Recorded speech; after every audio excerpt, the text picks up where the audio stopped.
See if this is working right. Recording. Yeah, should be about right. My microphone always takes a couple minutes until it starts working.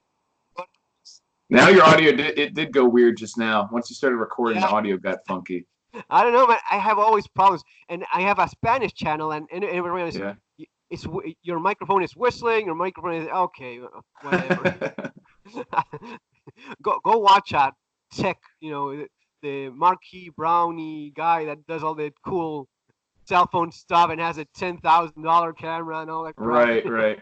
I have guns, knives, and that's not my thing. Yeah, So, I'm not an hey, audio guy. so we're recording right now. So great to have you here and to finally, because we've known each other for a while, right? Yeah, we've Right? communicated online a few times and stuff. Yeah. Yeah, that's awesome. How long have you been into like survival preparedness and doing the YouTube thing?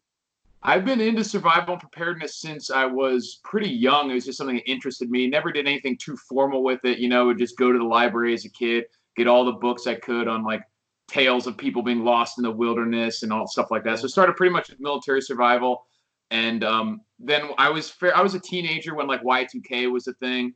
Over here in the United States, there was the concern that the switch over Right. to the year 2000 on all for anyone who's not familiar with Y2K, that the simple coding wouldn't be able to handle the year Yeah. going from 99 to 2000, that it would Computers would revert back. explode and the end of the world Right. would be because of. Yes, yes, that's correct. Well, how old are you? You're not like. Why were you going to the library in 2000? Didn't we have already internet or something like that? Well, no, yeah, I was going to the library before then. By 2000, I was in high school, but I'm Okay. 35, so a lot of people think I'm in my like mid 20s, but I'm a little bit older. Right. Yeah, so I mean, by Y2K, I was born in '84, so I was around 16, I guess. But Okay, okay. Okay, yeah, that makes sense. Well, yeah. Yes, Y2K was interesting because, as you were saying, people thought computers would explode and I don't know, they couldn't handle. And when you thought about it, it was pretty stupid. But why on earth right. couldn't they handle? No one had any problem. Even your watch took it like a champ. It didn't have Yeah, any issues whatsoever. that was I was actually wondering about this the other day because someone had posted like a some kind of public service announcement thing that they'd put out back then about make sure your computers are off at midnight in case. And I was Yeah, like, was there even a single reported case of anything messing up because of the time no, change? I Not that don't I think. know of. I don't. But this is so typical of our community. The prepper Right. survival. Everything is going to be blowing up every second, and the thing is always, if you look at the historic context, it's always, especially in modern era, it's kind of getting crappier in many ways, but blowing Right. up and dying everyone, it's not so much. Yeah, I just remember too because if you'd asked me at the time, do you really think everything's going to go crappy in Y2K? I would have said no. I didn't really think that anything serious was going to happen.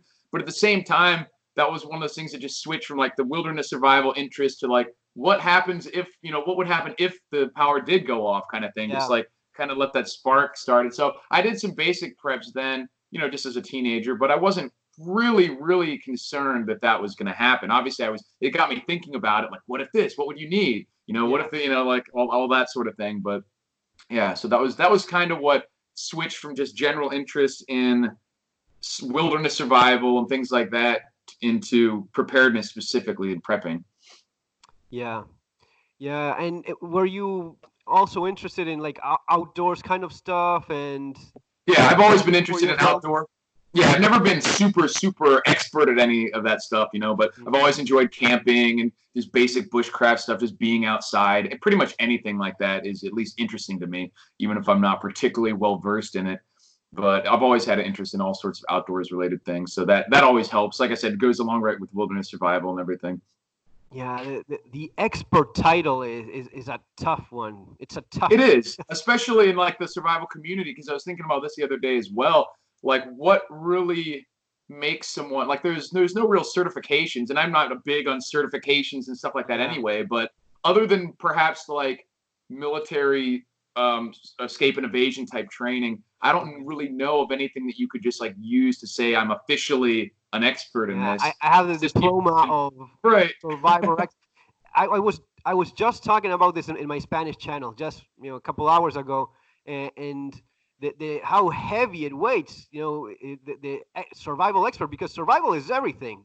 You know, as you were saying right Right. now, you're a special ops type of guy, and you have a lot of military training, but then there's the economy aspect, there's the health aspect, the nutrition aspect, the medical aspect. Oh my God, it never ends, Right. and all of that on top of being a normal, centered, balanced, almost Shaolin monk level guy Right. that should not go crazy in spite of all, because many of these guys have problems of their own that you have to be balanced in your life as well, in your family. How many guys have you come across that got divorced because of taking this over the top, Right. or ended up going nuts over it?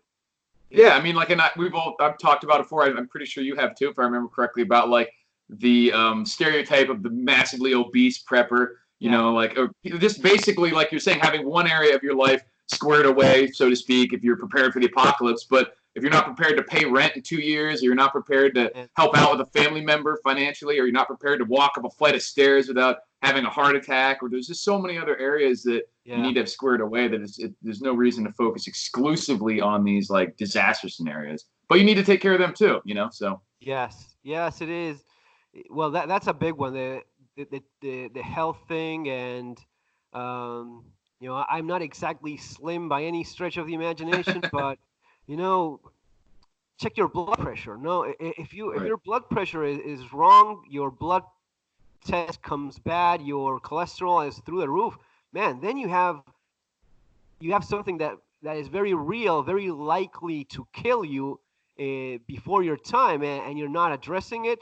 You've seen this as well. The guy that yeah, has not just a couple of pounds, or the guy that's morbidly obese, that he's lecturing you about the rifle for the apocalypse, or the right. zombies, and you're, dude, that, that damn donut is gonna be killing you before any of Right. those. Oh yeah. I mean, in general, humans are just I pretty love donuts bad. as well, but Yeah.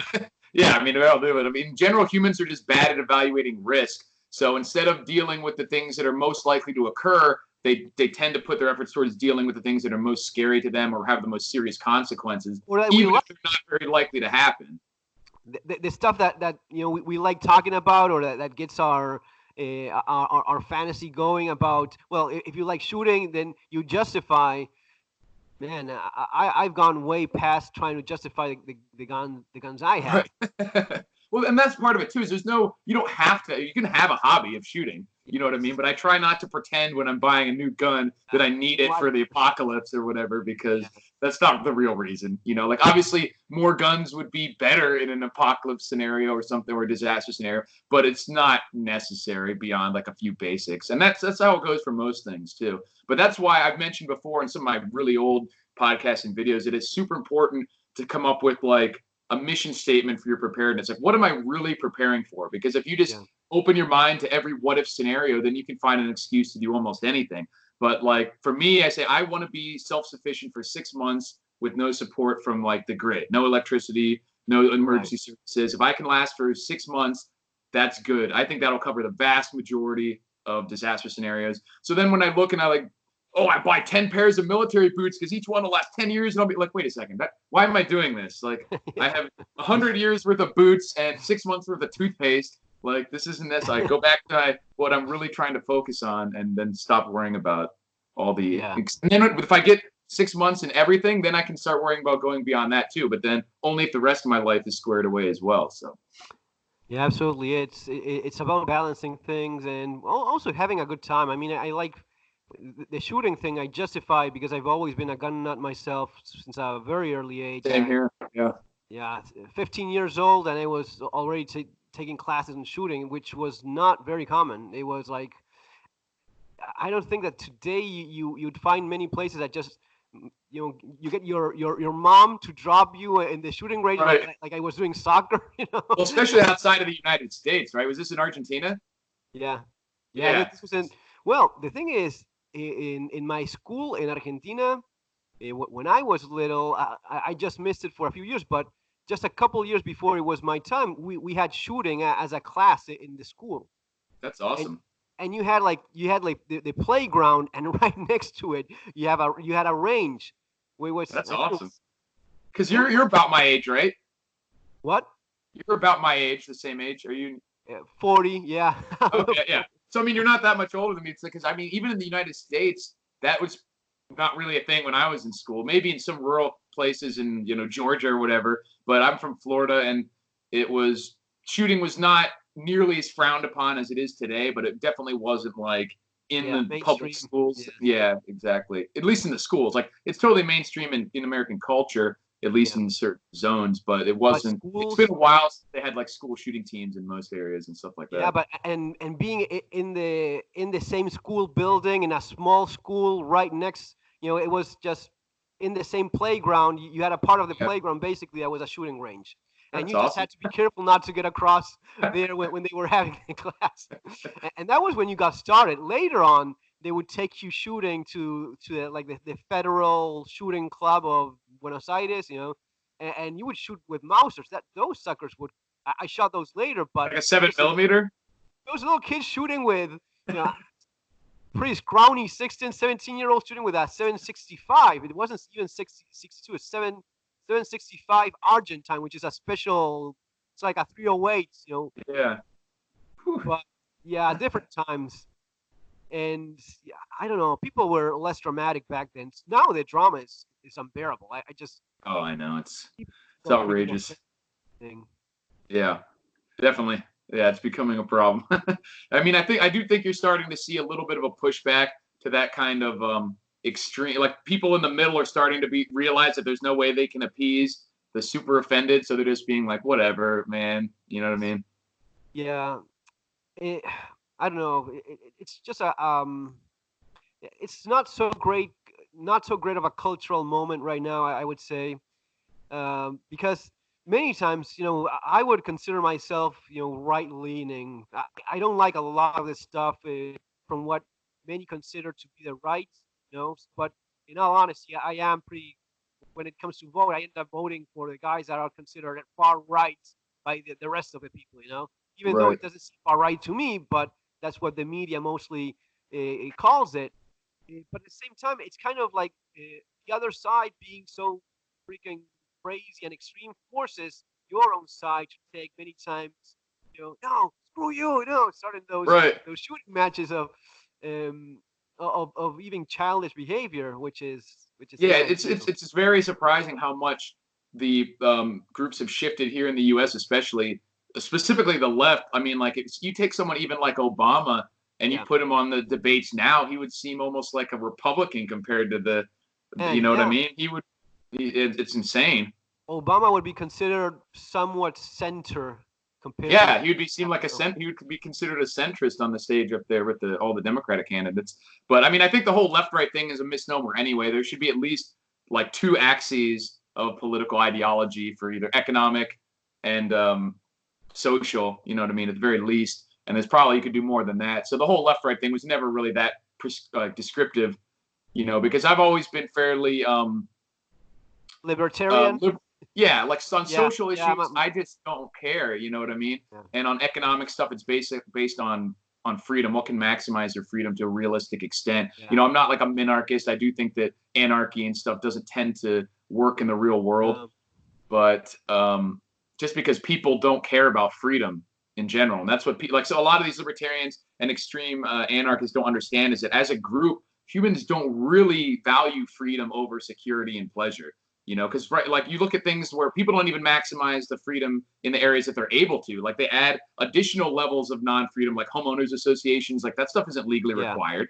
People do that stuff on You their own because they want to have the stability. you They want to choose have it. right. Yeah. They choose it. So the number of people that really value freedom over security and over stability is not that big. No, So I think you that's have to pretty enshrine those accurate. protections in law as rigidly as possible for basic freedoms, or else the group will eventually get rid of them in favor of whatever the cause du jour is. I'm pretty. I mean, because of everything I've seen, I'm pretty disenchanted in general with politicians. I don't trust anyone, to be completely honest. There's not a single one. You know, I I try to do my best when it comes to time to put your little vote there and do your thing. Right. But man, it's Yeah. it's Well, not it's very the whole encouraging. issue of like the philosopher king thing, where like the people who strive to and get through all the hoops to get to that level are never the people that would really should be leaders for the most part. Yeah, yeah. In many ways, that's so true. Um, I don't know. I've seen quite a bit since. Were you a Trump supporter from the start? Are you right now one? Do you like the guy? Not so much. What's your take on him? I think he's obviously not perfect. I was a Trump supporter from fairly early on. I originally, when I heard that he was running, had always thought of him as fairly Democrat, Yeah, like a blue collar, like not blue collar, obviously, but like a that same sort of view, like a blue collar Democrat. Like he wasn't any one of the crazy people, but he had for most of his career had been what would be considered a Democrat. So it's yeah, interesting to see him come. But then certain things that weren't necessarily left, like immigration support, like there's no particular reason why that's a left or right issue, but it just has become that way. He, coming out in favor of that, and I realize that's hugely important. So, yeah, I support him on that. And he's actually done a pretty good job, in my opinion. I've cautioned people, even in my videos, I was like, Trump is not an ideologue. He's not necessarily care about the same issues that we care about. He's right. basically a pragmatist by nature. So that's good for some things, but it means he's going to piss us off on other things because he doesn't hold the same things to be sacred that we do, So if he thinks it'll be pragmatic to give a little bit in one area to get in another, Yeah. he'll do that, and we've seen that too. But he's been pretty good about responding to his base, and like some people have said, when Trump does something, wait 3 days because it never seems to be as bad as it initially, like with Syria, with Iran, like all that stuff has turned out pretty good, you know what I mean? He at one point he with a gun stuff with a bump stock ban, and then at that one pissed point me off. The bump stock ban. He said like I like taking guns first, and there was this woman. I know, like Feinstein. Due process it was later, like, he said, oh man, you just screwed up so bad. Yeah, but like I said, he tends to respond to his base pretty well on stuff like that so far. So, and he's definitely the stuff that he has done. He's done a lot of good, and yeah, I mean, I'm of the opinion that I think the country's headed for an inevitable breakup just on demographics alone, without getting too, apocalyptic. That's a popular opinion. Everyone I talk to somewhat shares a similar idea. And I don't necessarily what makes you think that? What are the things that make you think that things will have to break down eventually? Yeah, and I don't necessarily mean break down in like a literal violent sense even, but I mean there are just when you look at demographics and voting patterns and just cultures and beliefs and languages, there is not one country of the United States. So that's even when people talk about a civil war, like there are not two sides that would be fighting in a civil war. There's many different groups of different interests, and most of it is, tends to be clustered regionally too. And I think that just is leading towards a potential for there to be secession type movements and stuff like that. Yeah, yeah. Well, lots of survivalist prepper guys in Texas are very much in favor of the idea. That's a pretty big one. Right. I don't know. I don't know if it would be the thing with breaking up. Because you have 50 states, right? And we can talk all day about how great freedom is in terms of gun ownership in America in some parts, but in other parts, gun laws are pretty crappy. Like in Chicago, Illinois, and New York and stuff like that. They just California, suck. Yeah, they're terrible. So it's not always the same. Like you have to take each case individually, and it's almost like with people as well. You cannot generalizing is usually a bad thing. But it's so obvious that the guy in the typical voter in California does not agree with what the typical voter in New York or the typical voter in Texas or in Alabama would go for. That's pretty obvious. And that's why I think it's so interesting to me when people always clamor for diversity. It's just a general ideal. And I'm like, if you take one group and you look at the voting pattern, say overwhelmingly vote for certain issues. Then if you take another demographic group, they overwhelmingly vote for the opposite sides. It's like, why should these people be crammed together and neither group gets what they want? That doesn't even make sense. Yeah. Yeah, that is true. Well, why wouldn't, I don't know. I guess that there's definitely strength in the union of it because the United States has been the most successful country in the last 200 years, give or take, or 100, or something like that.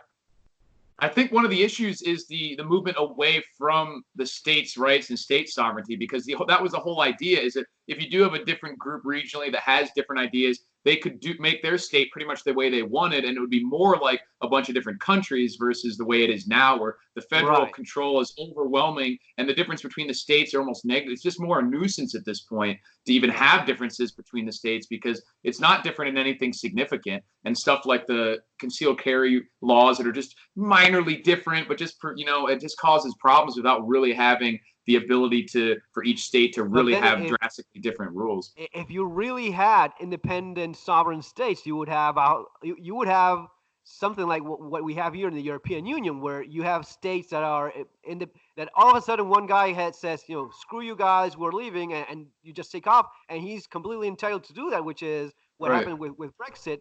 And then you have lots of other folks that have different agendas, for example, you had within the European Union, you had a guy living in UK that he couldn't even carry pepper spray because it's considered in the same category as a firearm, even though we could debate how much of a firearm pepper spray is. That's up for, English is not my first language, but I'm pretty sure it's not the same thing. You're better than my Spanish. Let's put it that way. Yeah, at the same time, someone in Poland, he has to get his gun permit, right? But once he gets his gun permit works as a concealed carry license. He can carry his gun as well. So you have such a huge difference of opinion on important stuff, Yeah, I mean, there's a little bit of that still, like specifically with the concealed carry permits. Like back when I was in Florida, the concealed carry permit covered any type of weapon. Like it was pistols, shotguns, if you wanted to put one in your coat, knives, anything was covered. Out here in Nevada, it only covers pistols specifically. Doesn't cover knives, doesn't cover long guns. You have to get a separate permit to carry a large knife concealed, even though open carry is legal. It's very bizarre. Yeah. I guess all of this works better when people are not like they are right now, so childish and extreme and having this. I think everything works better when they're not like that. Like a kindergarten behavior, and you accept other people's difference and say, okay, we have this difference in a pile of stuff, but completely honest, 90% of this stuff, we're mostly Western civilized folks, and we can pull together on the stuff we agree with and leave aside the stuff we don't agree with and keep on going with our lives. That would be pretty much ideal, but it's as if it's too much to ask these days. I think so, yeah, and that's why I see it leading towards conflict. Whether, like I said, whether or not that's violent conflict remains to be seen. Hopefully, it's not. Yeah. But that's always up on the table. When there's this much acrimony, and viciousness about the issues, it's definitely on the table. Unfortunately. One of the things I'm a little bit, I'm not worried at all. I'm not even in the United States, so I'm just looking at it from my outside perspective. Is how wide it has gone from one extreme to the other. If Obama back in his day, he was considered pretty much a communist. Now we're talking, both of us pretty much agree that he would be somewhat of even a moderate to some extent. Yeah, the guy was not a moderate, and no. But I mean, now they have the open communists, people openly calling for communism and overt socialism. So that's what I'm talking about, how much it's shifted. But now you have a openly communist saying we want communism.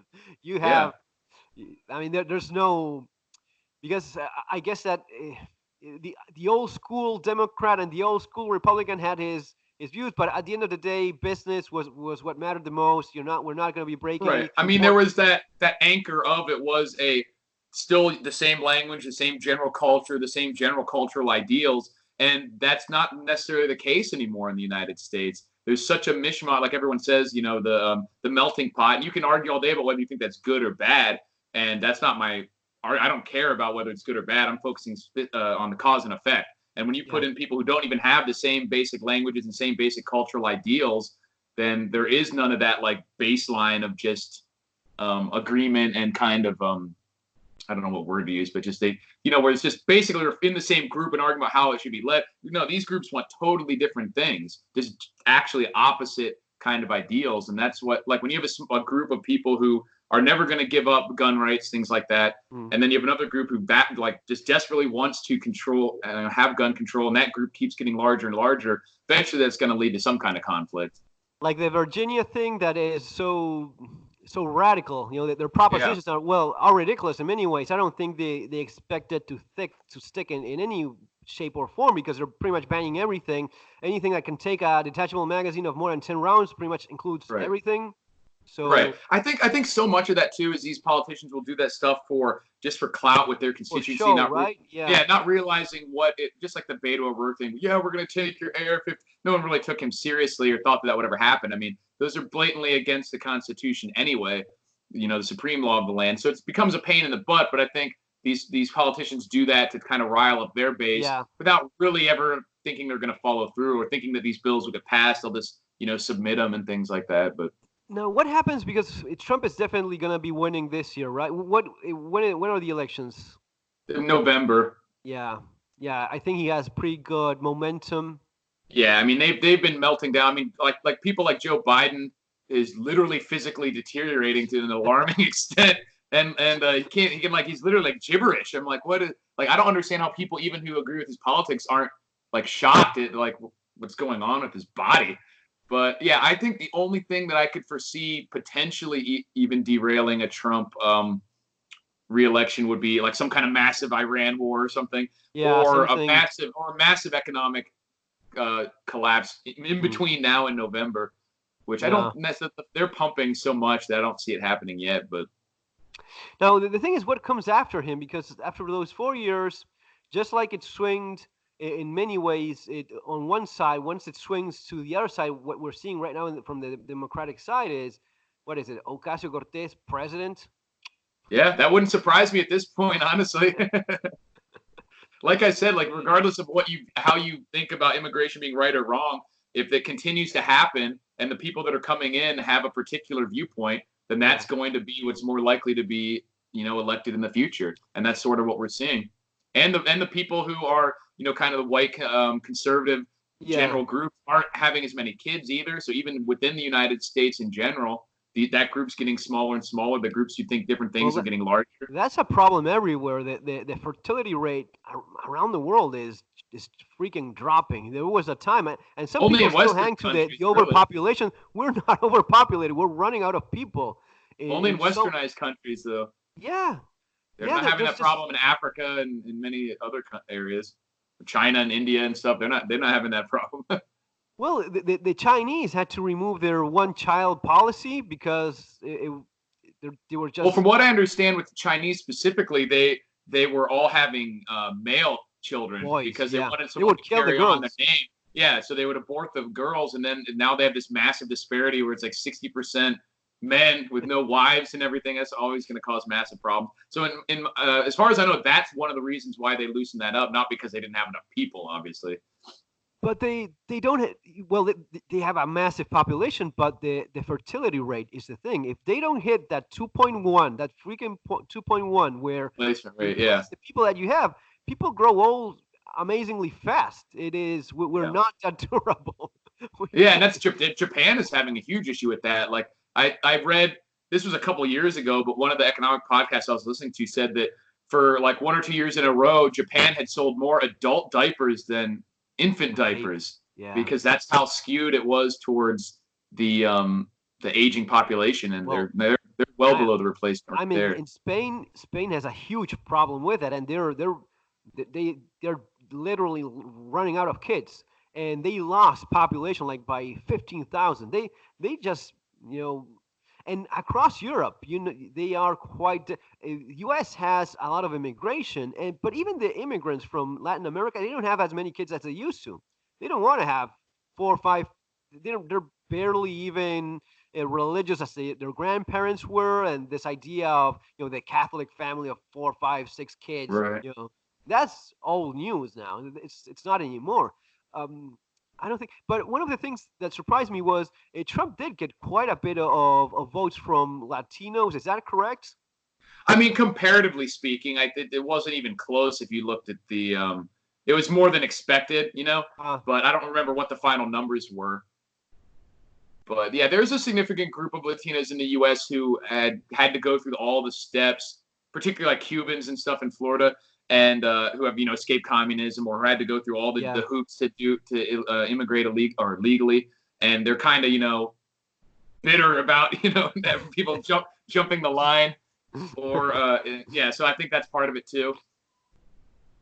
But I'm not sure what the final numbers were. I think it was like less than 25%, if I'm not mistaken. 25% of that, yeah. And I think it was less, but I don't remember. It wasn't a significant portion, but it was more than anyone thought based on how they thought the immigration thing would be like a landslide for anyone who was even remotely related to South America, and it wasn't automatically, No, it's usually what. So how many voted? How many Latinos voted for Democrat for Hillary in the last one? Thing in comparison, I'm gonna have to look it up, because I don't remember off the top of my head.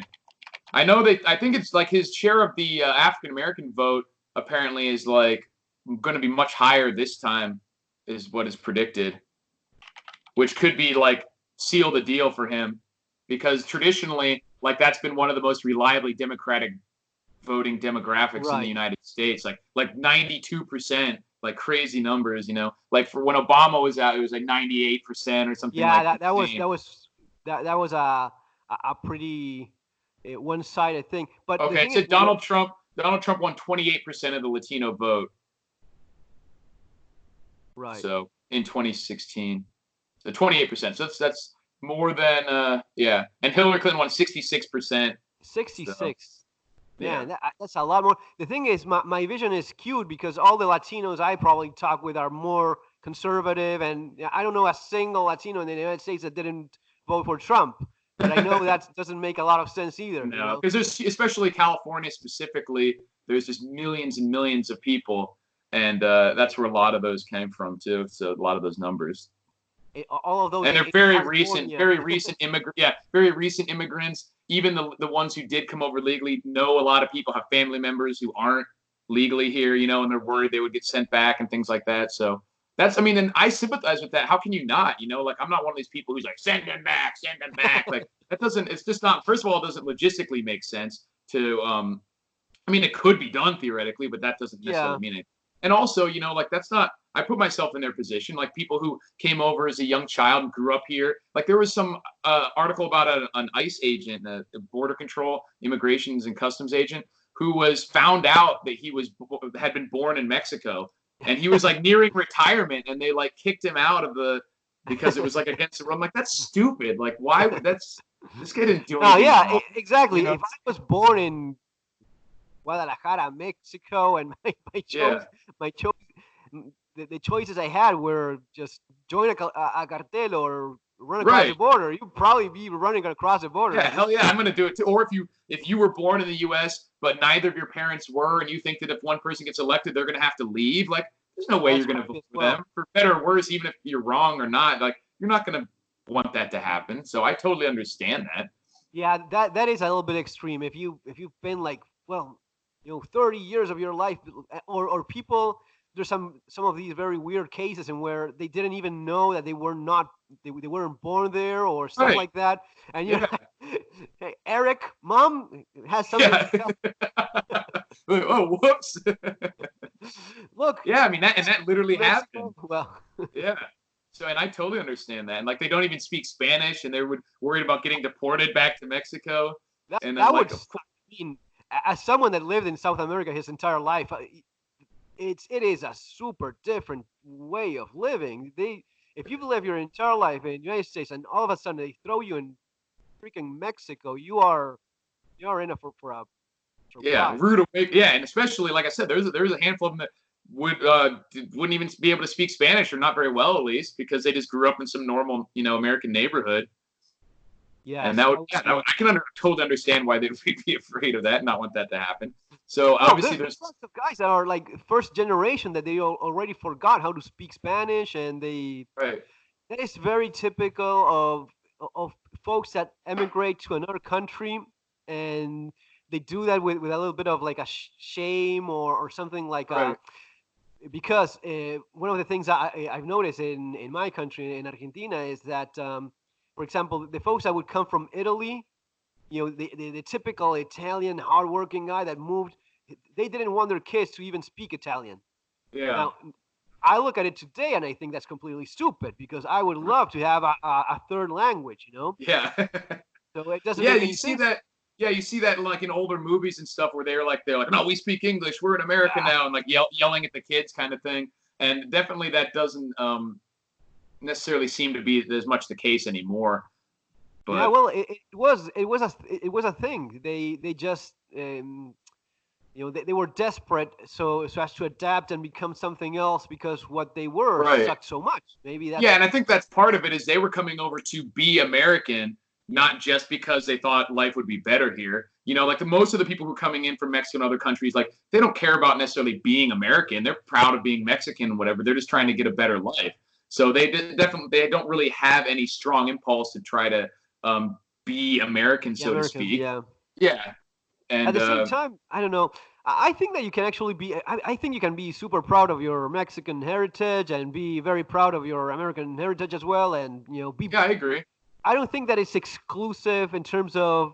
When I was living in Northern Ireland, I knew a family that was one of the guy was Argentine, the wife was German, and she had a kid from a previous marriage with a black American guy. So it was a Yeah, mix of God knows what the yeah, hell right. is that.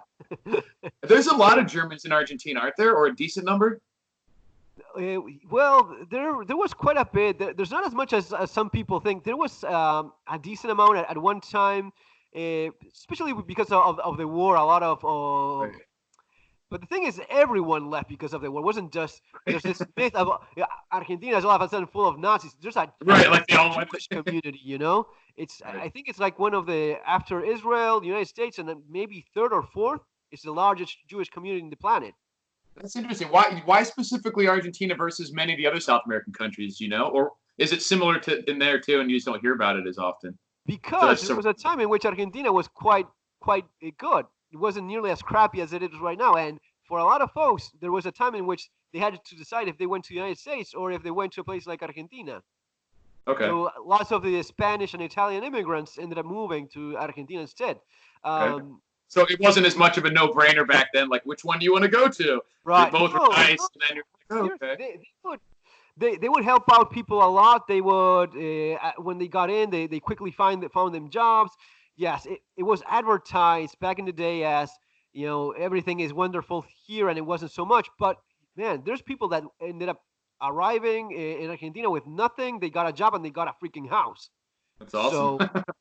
So it was not so much of a no-brainer of I'm going to United States because it makes a lot more sense. Um, Right. and there are some communities even now that are German towns that, like, they're known for beer, for all their German traditions. They had their kids in German schools speaking German among themselves, and there's quite a bit of that in up north. In the south, there's English, lots of English communities as well. So yeah, it's a big place with not a lot of people, and those communities uh, kind of kept to themselves and you know That's interesting. remained in their traditions. Yeah, I think honestly, I think the United States is on that trajectory too, and that's what I've told people in the past. Is there isn't necessarily going to be a massive collapse. There certainly could be, but I think we'll just slowly deteriorate until it's not an obviously better place to live. You know what I mean? Yeah. Well, lots of the thing you're in California, right? No, I'm in Nevada, so I'm close, but I'm in Las Okay. Vegas. So you're close enough to see it from a distance, and Yeah, right. Well, everyone keeps moving from California because it's so everyone is expensive, and leaving. What? Why yeah, is that? Well, because it's very expensive and the laws are becoming increasingly oppressive, and also especially in big cities like San Francisco, there it's just becoming like third world country. Like they make these rules yeah. about how you can't arrest people for like vagrancy, or it's not illegal to have paraphernalia and do drugs openly and stuff, or they're giving out needles because they want people to not spread AIDS, so they give out free Right. needles. So then now there's just used needles littering the streets and human feces and everywhere, and it's super expensive. So you're just like, why am I here? Yeah, you have the option of just going somewhere else. Yeah, that Right. that's always an interesting thing. At the same time, you have some of the richest people over there as well. You have all the movie media stuff. Right. There's They're a in enclaves of incredibly expensive areas of town with their own gated communities and stuff, and fairly literally insulated from all that. So they get to, talk about how important it is to do all these social programs while being pretty much insulated from it by their wealth and by their literal locations too. And you've always been in Nevada, or well, you told me No, that I you're in only moved. Florida, I was right? from Florida. Yeah, I was born and raised in Florida and moved out to Nevada only about 3 years ago. Oh, okay. And did you analyze different states and such? What was your? Yeah, I knew it was related to just personal. It wasn't for prepping related reasons. Obviously, that comes into my decision making process. But I always liked the Southwest. I was really sick of the rain in Florida. It just rains constantly and so muggy and wet. So I really wanted to go somewhere. But I do like it being warm and sunny still. And California is pretty much off the table because of the expense and the laws and everything else, even though they have pretty much the perfect weather. So then I was looking at Arizona, Nevada, New Mexico, things like that. And I do like to occasionally gamble and do things like that. So Vegas obviously has its appeal, and it's I like it because it has a lot of the advantages of a big city. It has like 2 million people more in the general area, but also I can drive 15 minutes and be out in the middle of the desert shooting stuff too. So or go hiking. So there's a lot that you can do in outdoors or and get isolated, but you also have all the advantages of being in a large area too, a That is large city. awesome. Now, specifically about the well, I guess that all that came into play in making the decision. Yes, the Nevada would definitely be a place. I wrote a book about relocating and did a lot of stuff regarding which states, because one of the things that it was quite clear for me was that for a lot of Americans, leaving the United States doesn't make a lot of sense. There's really not, it hasn't reached a point where that is, okay, this is the smartest thing for me to do. And for a lot of them, maybe finding another state makes a lot more sense. And Nevada scored pretty well in lots of liberty, gun rights, security. Yeah, they're pretty good. We have open carry is legal. They have the concealed carry. Obviously, is a shall issue state. So if you meet the requirements, they will give you the permit. There's no state income tax, so that's good too. And for rural Nevada, like it's very, gun friendly, very red, so to speak. Obviously, the big cities like Reno and Vegas, where almost everyone lives, is not the same. It's much more Democrat or liberal kind of policies, but it's the city of Vegas. Obviously, probably wouldn't be a fantastic place to be in a massive collapse, but it is isolated too, so you're not likely to get people coming in from other areas. Water is the big issue for me out here. I was just going to be bringing that up. Water would be one of the main concerns, right? Right. For me, that's a big issue. I store water in 55-gallon drums, and it does rain. I mean, Vegas is a valley, so it actually gets more rain than the surrounding desert. But by Florida standards, it's nothing. But I mean, you could theoretically, if you had enough preparatory work done, you could probably collect enough rainwater throughout the year for most of what you need. And it's interesting because in Florida, they would have like drainage culverts every so many feet along the road, so for the water to go somewhere. Here, the water doesn't soak into the ground, so it all kind of collects into certain areas. And they have almost like in California where they have like the just the water has these huge tunnels basically. So if you could pretty easily, even in my neighborhood where I live, which is a pretty normal suburban neighborhood right now, there's at the edge of the street, you could like dam it up and all the rain in the whole neighborhood would be when it does rain, there'd be thousands and thousands of gallons going into one specific spot. So you could theoretically prepare to collect that. Obviously, you'd have to worry about there being debris and contamination in it. But I store water as well for most of my because like I said, my mission is 6 months. So it's not that hard to store 6 months worth of drinking water. No, and it makes sense because if whatever happens doesn't get sorted out in 6 months, you probably shouldn't be there anymore. Right. Yeah. Probably need to figure out something.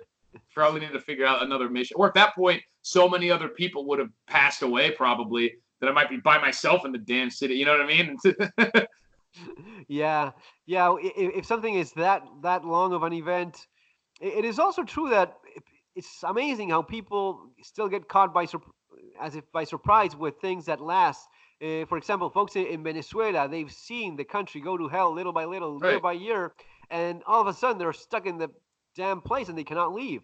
And you're like, well, you've seen this going down for 10 years and it still caught you by surprise, but it's the nature of the thing. Yeah, I think it's that they realize it's getting worse and then it just gets past the point where they're able to do anything about it because now they're so destitute or whatever that now what they would like, they can't even do it even if they wanted to. And so then they're stuck. Venezuela has Caracas, the capital, has the worst murder rate in the planet. It also has the most expensive passport in the planet as well. It costs like $200 or something like that. So it's the Really? most expensive passport in the world because the average Venezuelan earns like $2-3 a month. So it's Wow. literally impossible for him to buy a passport to leave the Yeah, country. We're unless not he even already talking got about it. the plane ticket. Yeah, it would take years to save up just to get the passport. Wow. Yeah, And then it they're is doing price impossible. controls and all that other stuff too. Yeah, I heard a couple of years ago that an ounce of silver could buy you a month's worth of groceries in Yeah, Venezuela. yes, definitely. I wrote about this and did a couple of YouTube videos. You know what they do? They dive into the sewer of the city looking for little pieces of metal. Even aluminum or any metal is worth more than pretty much their currency. So if Right. they dive in there and find maybe a little chain of silver, let alone Yeah. gold, that does it for them. It's a lot of What money. about a big 10-ounce bar? And yeah, that's. Are you heavily invested in silver? You like it? Depends on what you mean by heavily. I definitely really like silver. I have both. I got some Krugerrands sitting over here too. But I really like silver. It just definitely takes up more space and weight. So I try to keep in like monetary amount or value to keep equal in silver and gold. Obviously, that means much more silver in terms of ounces than in gold. But I try to split because otherwise I like silver a lot more. So I it's easier for me to find cool silver things that I like. So if I Yeah. wasn't doing that on purpose, I would end up buying more silver. And you can buy it in smaller increments, so it's easier to do it. You know, I try not to buy gold and anything less than half an ounce because you're just paying a lot of a premium at that Yeah, point. it's a premium.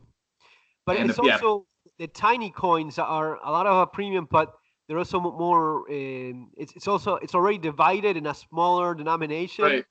And I remember And in your book, you talk specifically about like gold jewelry and being able to like clip yeah, off just a link or a ring in a situation where it might arouse some suspicion if you roll up and be like, "Hey, you got change for a full ounce of gold?" Like you're trying to buy some bananas or something. Like probably not, but and they might think that you have a stash somewhere. Whereas if you roll up with a wedding ring and you're like, "Man, I got to I'm get rid of the desperate. wife's wedding ring." Yeah, they don't know that you have 10 wedding rings, you know, Yeah, stored at the house. absolutely. The only reason I really haven't bought a lot of jewelry specifically for that reason is that it still has a lot of premium. Like it's too hard for me to spend that much money on a gold jewelry when I can get so Yeah, much more gold for the same amount of money if I buy it in bars and ounces. But I definitely see the utility there, and it's something I hope to. I it's have some silver jewelry for that it's same silver reason too. jewelry. Is it good in terms of value? Yeah, it's the same. I mean, sterling silver usually, so 0.925, and just big chains that are out of fashion now. Nobody wears that stuff anymore. But Yeah. for the same reason, it'd be easy to roll up and be like, "Hey, could you take this?" Whereas if you show up with Yes. a big bar, they might be like, "Oh, this guy's got more somewhere." It's also very cultural because it depends for example, in some parts of the world, silver jewelry has to be like 18 karat because if not, it's crappy. It's considered to be Yeah, pretty bad. In South America, in Argentina at least, it's that thing. For example, your wedding ring is always 18 karat gold. yeah, If you buy like 14 karat, you kind of you're like cheaping out. It's not as it's not considered gold uh, right. by folks in general. The only thing I knew a guy that I know a guy nothing happened to him, but what he did was he put up like a Craigslist type of thing, and he would go like I buy jewelry gold, and that way he got a very close to spot or a little bit under spot price I should doing that. do that. I would have to get the testing equipment and everything to make sure I wasn't buying garbage. But Yes, yeah, yeah. that's so true. And I know, and here in the U.S. specifically, there was a few years ago when the price did spike up on gold to, I think it was 1,800 or just over 1,800 an ounce for gold. There was a lot of those companies advertising, and so a lot of the jewelry and stuff that people were willing to get rid of got soaked up at that point by these cash for gold type companies, and they would Yeah, pay like horrendously low yeah, prices. you are a ripoff. Yeah, like I called them up one time just to see, and it was I don't know, it was like something like 75% of spot price, I think is what they would lead with, you Yeah, know. and that's still somewhat good. There's places that pay even less. Yeah, That's the thing why if you offer to buy some of it yourself, maybe you can go like for 80% spot, something like that, and you right, get a little bit more. But you're right, you have to test it properly so as to not lose money in the process. right. Yeah, that's everywhere. I mean, in any major city in the planet, there's gonna be a little sign of someone buying gold Right. for a reason. Well, now you have cryptocurrency. Are you into that a little bit, I or? was I was a little bit. I don't trust that the stability. You know what I mean? It's very interesting to me. I don't hate on it like all these other people. I think there's definitely some utility there, and I do think in the event of a severe economic or currency crisis that it will shoot up. Yeah, But there's just so much about it that I can't control and don't even understand.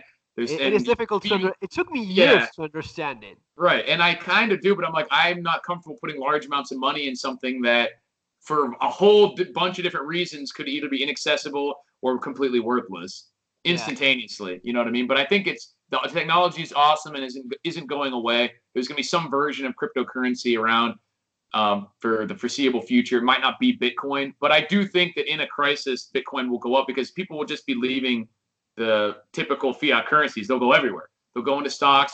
I mean, yeah. obviously, if the dollar does have a collapse, then there's not enough gold and silver, physical gold and silver, for all these people to really put all their money into it. And So besides, crypto is the going to be one of the transactions areas. with Bitcoin are so much easier, Right. and You can you're actually not buy and sell. losing.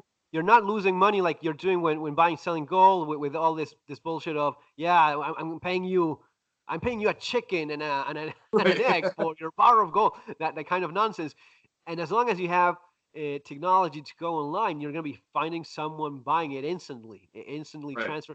There's a lot of folks in Venezuela using Bitcoin. There's a lot of folks that left Argentina that did that with Bitcoin. They just bought Bitcoin, sold everything they had, bought Bitcoin, left the country, and wherever they went, they just sold the Bitcoin again and ended up with their Right. money.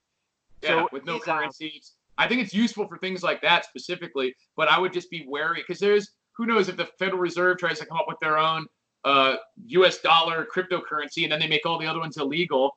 Obviously that wouldn't stop people from literally using it, but the price that that's you would be able to get yeah, for it would go way down most likely. that's the thing. The more they try to illegalize it, the worse it is because of its own.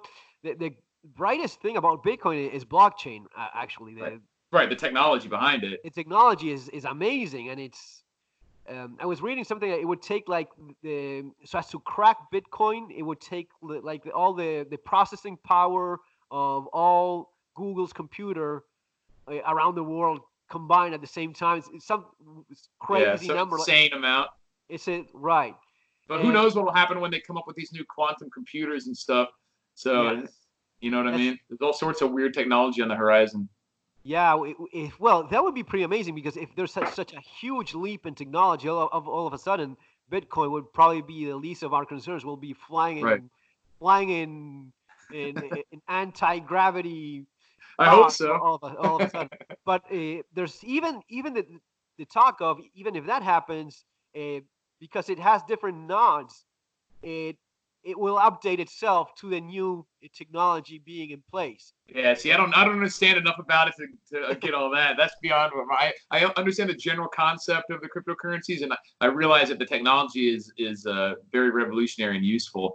But in terms of like using it specifically as like a store of wealth, yeah. it's just there's so many different things that can cause either massive fluctuations or you to be able to not access it or something like that. That I'm staying away from it for that reason. Well, But the I way think it's it fluctuated, it went up beginning of last year. It went up like I was telling people to go buy, literally telling people go buy it. And if some of those folks bought it as, you know, when I told those guys to buy it and they sold it a couple months later, they kind of like double whatever it is they put in there. But the thing yeah is, it went up so fast that right after January, it just flushed yeah. down again. If you were buying in the top of the wave, then that was a big crash. Now you had to be crazy to pay $20,000 per Yeah. Bitcoin. Yeah, but it That was seemed just as crazy to pay 15,000, and those yeah. people still made it 5 grand. You know what I mean? There's Right. people So that kill themselves over Bitcoin. Do you know that they lost their computers? They had, yeah, I you was gonna lost say many one of the million dollars. one of the worst stories I ever heard was this guy who he had bought it when they were pennies, Yeah, less than $1, and then he found out later that they were worth $1,000 each or something. So he would have had something like $3 or $4 million, and he yeah, literally went to the local landfill and was digging around trying to yeah. find his computer. I was like, that's horrible. But wouldn't you go nuts? Well, there's a guy that lost the computer or lost the key or something, and he blew his brains. He just couldn't take Yeah, it. He right. committed suicide over that. That's a little bit extreme. That's extreme. I wouldn't kill myself, but I would be pretty damn. I would be pretty down for it. Yeah, I think that would wreck my day for sure. Realizing that I basically messed up and lost millions of dollars. Yeah. Yeah, that's rough. That'd be a rough one. In something that would have been so awesome until I just had my computer with $10 million in Bitcoin. Yeah, Bought it for $100 back in the day. yeah. That would be Yeah, so for fantastic. me, I'm my basic plan is I don't own property out here yet. I did back in Florida, but I sold it when I left. So my plan would be to try to buy something like a house, basically, that has a mortgage on it, and then use the gold and silver specifically to pay that off in the event that it rose, if the Goes dollar up a lot. weakens. Yeah, and that way I'm not having to worry about little transaction costs. I'm not using it to like buy, because obviously if it got super bad, Venezuelan levels, I would use it for food and things like that. But that's not necessarily my plan. But that's always an option. I have a lot of the so-called junk silver, the pre-1964 U.S. Coins that I could use for individual smaller trades if I need to. Some of the jewelry, like you've talked about, being able to clip off pieces of it if you want. And then, but the vast majority of it I have in larger bars, so I can do one or two big transactions. There's another YouTube channel of McIlvaney Finance where they've talked about the exit strategy for gold and silver being like Dow 3-2-1. So when the Dow to gold ratio is 3, you sell a third of it and buy shares of stock, and then do it again when it's 2-1, and then do it again another third when it's 1-1. And then as long as you're not in a situation where the country's completely collapsing and the stock market never recovers, you've gotten a lot of value at the depressed prices, converting it then. And then when and if the economy eventually recovers, you could be potentially pretty wealthy at that point. Yeah, you could be making. I like silver. I also like the coins. I have a bunch of them, and you cannot see them, but they're over there in some of the older Morgan ones. I like also some junk silver. I have a few, and from different countries. I have junk silver from Spain. There's some big, large, 100 peseta coins that are almost like an ounce. Those were used up until the 60s. Um, French coins. I think that the French use it almost up until the 80s. They had some large coins as well. Switzerland is pretty interesting. They have I don't have any Swiss stuff. The Swiss are. I love the Swiss. Those guys have it so fit. I have to move to Switzerland. That's my place in the world. I've Anyone heard the watching food this is. from I have a Switzerland, friend give who me a just call. I'd love to go over there. right on. Man, they have it so figured out. They're doing their thing, not messing with anyone. Don't screw with them because they'll shoot you. Right. No matter what side you're in. During Second World War, I think they dropped a few American planes as well that flew over their territory. They don't give a Yeah, about anything. Anything that they see flying over their head, they'll shoot it down. that's And awesome. they have, preparedness like in the culture. They have the towns use gravity fed water in case they don't have electricity. By code, you have to build your house if it's away from the town where they have the main bunker for the people there. If you're building your homestead, you're obligated by code to have a bunker in it because That's build a awesome. bunker. What are you crazy? Yeah, yeah, that's great. I had a friend who just traveled there, and they said the food's really expensive, Yeah, but everything is otherwise, expensive. yeah. Everything is But very expensive, but they make good money as well. So I was talking with some folks local here from some Spanish that they weren't doing so well here and they left. And with any average job, you're going to be doing fine so as to get by. So it's very expensive if for outsiders, but locals that make good money with any average job, they just get along yeah, pretty that's interesting. pretty well. Definitely be a spot to be, I think. Yeah, Having yeah, that's everyone around you prepared is a pretty huge nice. advantage. Yeah, where would you go if you had to leave the United States? What country would be in your list if you had no Wow. option? I don't at this currently I don't have any other language that I speak other than English. So I would have to probably try to find a Any, country where I could at least get by on English. So it depends on what the situation was and why, because Europe might be off the table too, depending on what's happening in the US. right? Obviously, Mexico and South America are nearby. So if I didn't have any options, or Canada, you can just go right next door. speak English. But yeah, it would all come down to what the reason I was leaving and what the political situation looked like in the globe. Yeah. But I Yeah. haven't done enough international travel to really like see which countries I would enjoy living in. But I've only been to like England, Kuwait in the army, Iceland, and just briefly in like Mexico as part of a cruise. But Okay.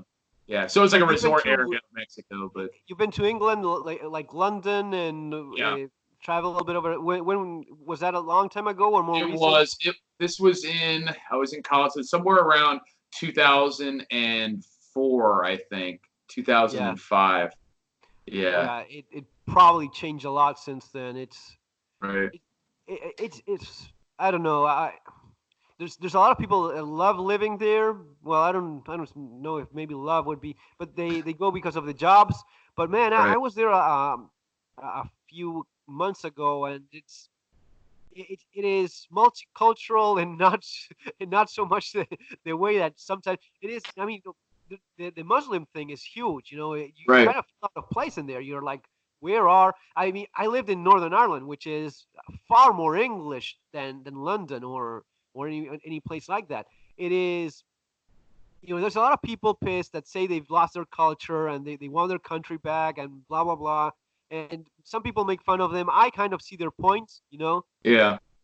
The thing is, you cannot turn the time back. It is Right. impossible. And you're walking, a block away from Buckingham Palace, and you see the signs all in Arabic. Yeah. Like, you know, Yeah. I- Well, that's with what I thought. That's the reality of the immigration. Like I've what's talked about, it's not even about whether you like it or not. But if you have a bunch of people come in that live differently, then it's going to transform the area, and you can decide whether you think that's a good thing or a bad thing. But it's just a reality. yes, Northern Ireland where I live was nice. Yeah. Then So again, I'd I like wouldn't to never learn. go to Northern Ireland because they think it's a it's a war zone, which is not true by any means. But that was nice. That's Uh, cool. Yeah, I've always wanted to learn Spanish, but I don't know if a lot of areas in South America would be as safe. I don't think it depends. Like I said, it all depends on what was going on in the U.S. It would require me to leave. yeah, Which countries would even want to take people with U.S. passports and stuff like that? You know what I yeah. mean? So Yeah, and it's tough. Latin America in general is not exactly the most safest or right, organized place, and they take advantage of people a lot. At the same time, there's lots of American expats that love it in Argentina. They have a great time, especially just staying in the more urban parts, and not or some of the more rural parts in Patagonia, that sort of thing. yeah, Very uh, it depends. I mean, man, there's people that love different things. There's folks that love the idea of living in Thailand, and I'd never go to a place like that in my life. I don't see the appeal. But there's folks that love that place and would and happily live there as expats. You know? yeah. I'd like to check out. I mean, I definitely want to do more international travel and visit those kind of places. Really, I am interested in checking out Thailand and Vietnam and many of the South American countries. But I want to learn Spanish before going down there. Are you practicing Spanish? I'm not really. I need to start. I work with a lot of Spanish speakers, so I'm picking up phrases here and there. Right, right. But Yeah, I guess the best way is just go over there to maybe. Are you mad? I don't. Just let me know if I'm reaching too far. But are you married, kids, that sort of thing? no, I'm not married, but I've been with my girlfriend for a long time. Ah, okay. Well, it's still a pretty good situation in terms of traveling. Kids makes it a lot more harder, Yeah, no, but I don't have any kids. Just my big you fat can be dog. more adventurous I'm and the just classic. I'm the classic millennial. You know what I mean? I've got the dog and no kids, not married. yeah, you can do a lot of traveling, live in different places. It's super easy these days. And Yeah, I've done a lot of traveling within the United States. I'm down to only 3 states that I haven't been to. So I've been really, all over the U.S. And that's why I think it's interesting when people talk about, and I know in general terms it's true, but about how Americans don't travel and the average European's been to 5 countries, and I'm like, I drove from Florida to Vegas was 2,200 miles. Do you know how many countries I would have crossed if I was in Europe? You know what I mean? yeah. Like, Well, that's one of the things I like over here. That everything is like you pick up a car and you drive across 3 different countries with. Right. I don't think a lot of people in Europe realize how giant the United States is. It's massive. It's massive, and Yeah. it's huge. And I've been to all but Alaska, Hawaii, and North Dakota, and I have plans to go to Hawaii this year, hopefully. So. One of the things I was a little bit surprised was something I learned recently was how expensive the plane tickets are in the United States. If you have to pick up a plane ticket from Florida to Nevada, how much would it cost?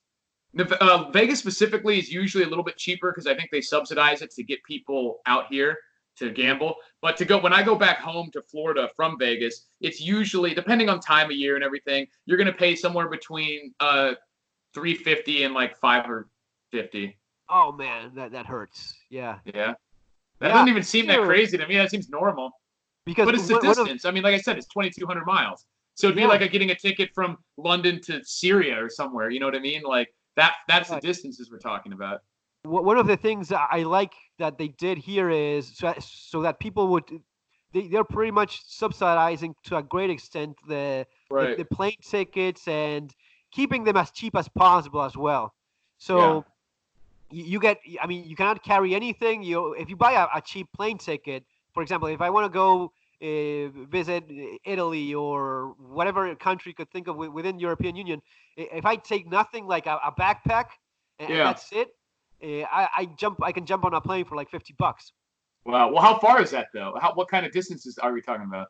Because I can fly to Phoenix or LA, which is about 5 hours drive, and for less than $100, $65, stuff like that. So I think a lot of it comes down to just the massive distances I'm talking about. I crunched the numbers because I thought it was because of the distance and the fuel and that sort of thing. But no, I don't remember exactly how much it was. But from here to Italy, what is it? I have no. What if 5,000 miles, something like that? I don't know.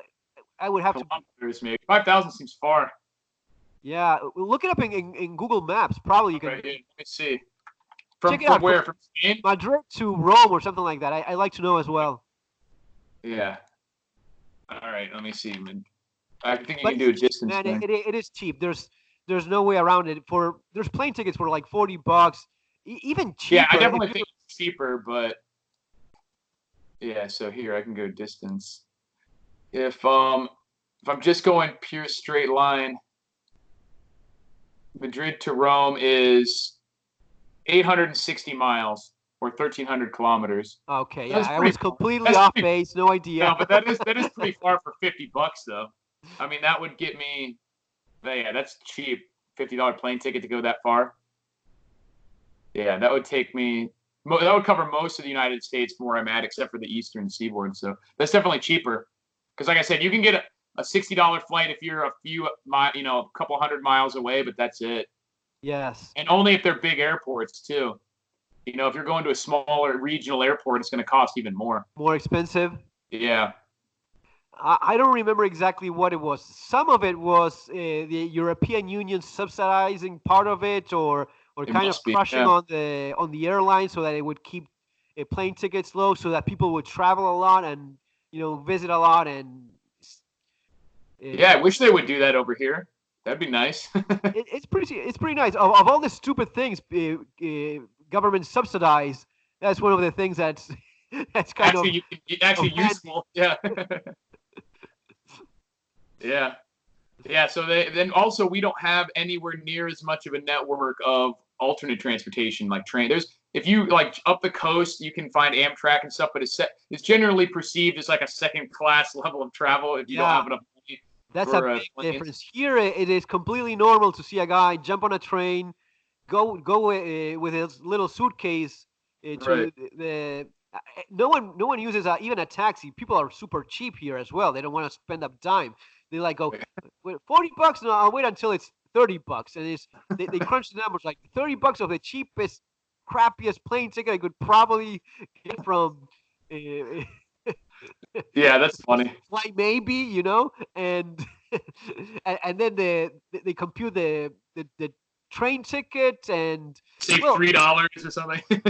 Yeah, well, for here in Spain, guys from England, they just drop in the airport. They just take the train and they drop them in the little hotel thing in the coast, and that's it. But I could do the same thing: travel to Rome, in the airport there, or UK, pick up the train and go with the train until to London, like I did. It's no big Yeah. deal. It's super simple. Yeah, and here all the like the Amtrak, which is the biggest train company, all their stations are in like the crappiest parts of town. You know what I mean? Like the industrial. Like I had to take. Well, I went on one of these road trips that I hit a bunch of these states, and I flew into the area and then had to take the train later that day. But it was much later, so I like watched a movie, and then when I got out, it was super late, and there was no Ubers, like no taxis or Ubers. So I had to walk to the Amtrak station. And since I just gotten off the plane, I didn't even have like a knife on me or anything. So I like picked up a bottle and I was like, if anybody comes at me, I'm gonna. You broke the bottle against a wall. Yeah, exactly. I was like, what am I gonna? Because I had to walk through like the hood, and luckily everybody was asleep because it was like 3:30 in the morning. And I'm just like, I'm just gonna power walk through here, and the first person that says anything is gonna get this bottle upside the head. Your bottle. Yeah, exactly. Luckily, I survived. Then I got to the Amtrak. And then they wouldn't even open the train station until like an hour because I had like the first train out of there, so it's closed. So I had to sleep on the front steps with like a hobo. Newspaper covering yourself. Yeah, exactly. But it's fun. I mean, that sort of stuff makes for good memories. What about driving? Do you like driving more, or is that not a thing you enjoy? It doesn't bother me. It's everything's so far here that you're talking. I don't like doing drives over more than 3 or 4 hours. They get really, really just long. Just takes so much time, you know? Yeah. And here in Vegas specifically, it's pretty isolated. Like you have Vegas, and then the next city is either like Phoenix or LA, and those are about 4 or 5 hours away. And that's the closest. That's the only thing that's closer than. There's nothing closer than that. So pretty much, unless we're going to Phoenix or LA for something where we fly. That's just the only way. Because otherwise, you're wasting a whole day just driving. Yeah, I have a friend, an American friend, that he says, "Oh, I just drive from here to," but he goes like driving for 24 hours straight, and that's. I've done it. I drove from Minnesota to Florida with my brother in one straight shot for 22 or 23 hours one time. And we drove out here when we were moving from Florida to Vegas. It was 33 total hours of driving, but we broke it up into 3 days. You know, that's long days of driving. Get some podcasts, put them on there. But we had the dogs with us, and just like I was driving a U-Haul moving truck with all my stuff in it. So you get on this one highway that goes straight across the U.S. So the GPS said like turn right, and the next turn is in 850 miles. So just straight shot. A couple days, just like. Yeah, back in the day, I didn't mind so much. Today, driving 23 hours, 24 hours straight, I go nuts. I don't. I did one trip with a couple of my friends where we hit a lot of the national parks. We started in Portland and came all the way down through California, through Vegas, and back up. And we did about 4,400 miles in 2 weeks. So. Yeah, a lot of driving. Yeah. Some people don't mind it that much. I don't know. As long as it's not more than a couple hours, like 4 or 5 hours a day, and then you have something cool that you're doing that day, then it's okay. But if you're doing these like 10, 12-hour days of driving, that's brutal. Blowing your brains. What is did you bring all your guns from Florida, or you don't have a problem with that, right? Yeah, if you're just transporting it like no ammo in them and everything, there's no issues. There's even some rules about if you're specifically moving and you're not in the state for less than 24 hours, and some of the stuff doesn't apply as far as I know. But I didn't even mess with that. I just took everything apart, like took the ammo out, just put them in the moving truck and just drove it out here. It's not an issue. I don't have anything. I mean, other than maybe California where like specific types of guns are just illegal outright, or magazines. None of the states that I crossed through would have any issues. I mean, talking about like Texas and Alabama and Arizona, driving through all those is not an issue. And we drove pretty much straight. What is it, the Rust Belt states, right? Yeah. If you're getting up to like Tennessee and Kentucky and everything, but we just straight across, and took a while. Yes. But I just piled everything in the truck. You wouldn't have a problem. What is your EDC gun? What are you carrying with you? I actually just got my permit out here because I thought for a while that they were recognizing the Florida permit, but it's really weird. Like they do if you're a Florida resident, you can carry here, but if you're a Nevada resident who has the Florida permit, it doesn't count. You have to get the Nevada permit. It's really stupid. So for a while in Florida, I the weather is so warm, and I don't wear like loose fitting clothing, and I'm not a really big guy, so stuff tends to print a lot. So I carry a Ruger LCP and an ankle holster a lot. I have a Taurus PT-709 Slim, which is a single stack 9 mil. That one's pretty nice. I like carrying the Kimber 45 Ultra Carry that I have. It's a 3-inch 1911, but it's just heavy. It's small, but it's heavy. It's like 2.5 pounds loaded, So that one I enjoy carrying too. But I'm still experimenting with which I like better about. Like a smaller back doesn't seem to work if you're sitting at all. You know what I mean? So appendix carry is usually the way I go. But it's you go with appendix carry? Yeah, but I have to make sure I'm wearing pants that aren't too low rise, because otherwise it hits at the hip crease, and then you're like, you know what I mean? So I'm still trying to find holsters that work. But the way I've carried most often is the ankle holster, honestly. Yeah, and I know that's not ideal. I never carried with an ankle holster, but it seems pretty logical and makes a lot of sense. It's just harder to get to. It's you have to bend down or whatever. It's great for if you're driving. Yeah. Or sitting in a movie theater or something like that. You can get it without barely moving. A lot easier than you could at the waistband. But it's the only way I've ever carried that you can literally actually forget you're carrying. Yes. Comfort-wise and everything. I've got the Galco ankle light, and with the Ruger LCP in there, you can literally forget you're carrying, even jog and run, no issues. So I really like that for comfort. But I know it's not ideal for actually like speed in terms of getting your first shot on target from a bunch of different scenarios, but it is good for driving. Yeah, it's something that with the right clothing, it's not bothering you at all. If whatever T-shirt you're wearing, you're not going to be worrying about printing anything. But at the same time, as you're saying, if you're mostly used to drawing from the 3 or 4 o'clock position, it's kind of crappy to draw from there. And open carry is legal. Gun, it's perfectly viable. Right. And we got open carry too. So it is legal to just walk around with a gun on your hip, which is awesome. I think that should be the case. Yeah. I don't think it's the best way to go if you're actually talking about self-defense, because yes, there's a chance that having your gun visible could deter someone from trying something in the first place. But there's also a chance shot first. You could just walk up behind you and shoot you, because they see they see that you're the one carrying your gun. Now, a lot of people don't even tend to notice that. People are not very observant. So they might not even notice that you're carrying even something as obvious as a gun on your hip. A lot of people just don't notice stuff like that. Yeah. But I don't think it's ideal for self-defense. No, I think especially with your climate. With your climate, for example, if you lived in a place where maybe you use more of a hoodie or a jacket or something that's somewhat concealed a little bit better, but where you are, you're walking half naked. Here, so I mean, it is cold now. Like we do have a winter, and so right now it's definitely you can wear jackets and things like that. But in the summer, it's 110 degrees or whatever. You're not wearing a lot of clothes, but just t-shirt and whatever. So I mean, there's small guns that are small enough, like my 9mm, the 709 Slim, or if you have there's all sorts of guns that size that you can still easily conceal even with a t-shirt and jeans. Well, what about just a Glock 19, something like that? You never tried it, carrying it? I don't have one. I actually really like Glocks, but I've never bought one. And the 19 is still a little big for me to carry concealed. Okay. I want to go with the 43 probably if I was going to conceal carry. Because like I said, my frame is just not very big, and I tend to like fitting clothes for the most part. So 19, it would be pretty obvious that I was carrying. What is it? The baby Glock there. What is it? 26? Is it? Yeah, the big one. That's the one that still has a double stack mag, right? Yeah, it's like a short little double stack mag. I have a friend that carries that and pretty happy with it. I think he now moved to a bigger gun, but for a while he had I think it was a 26.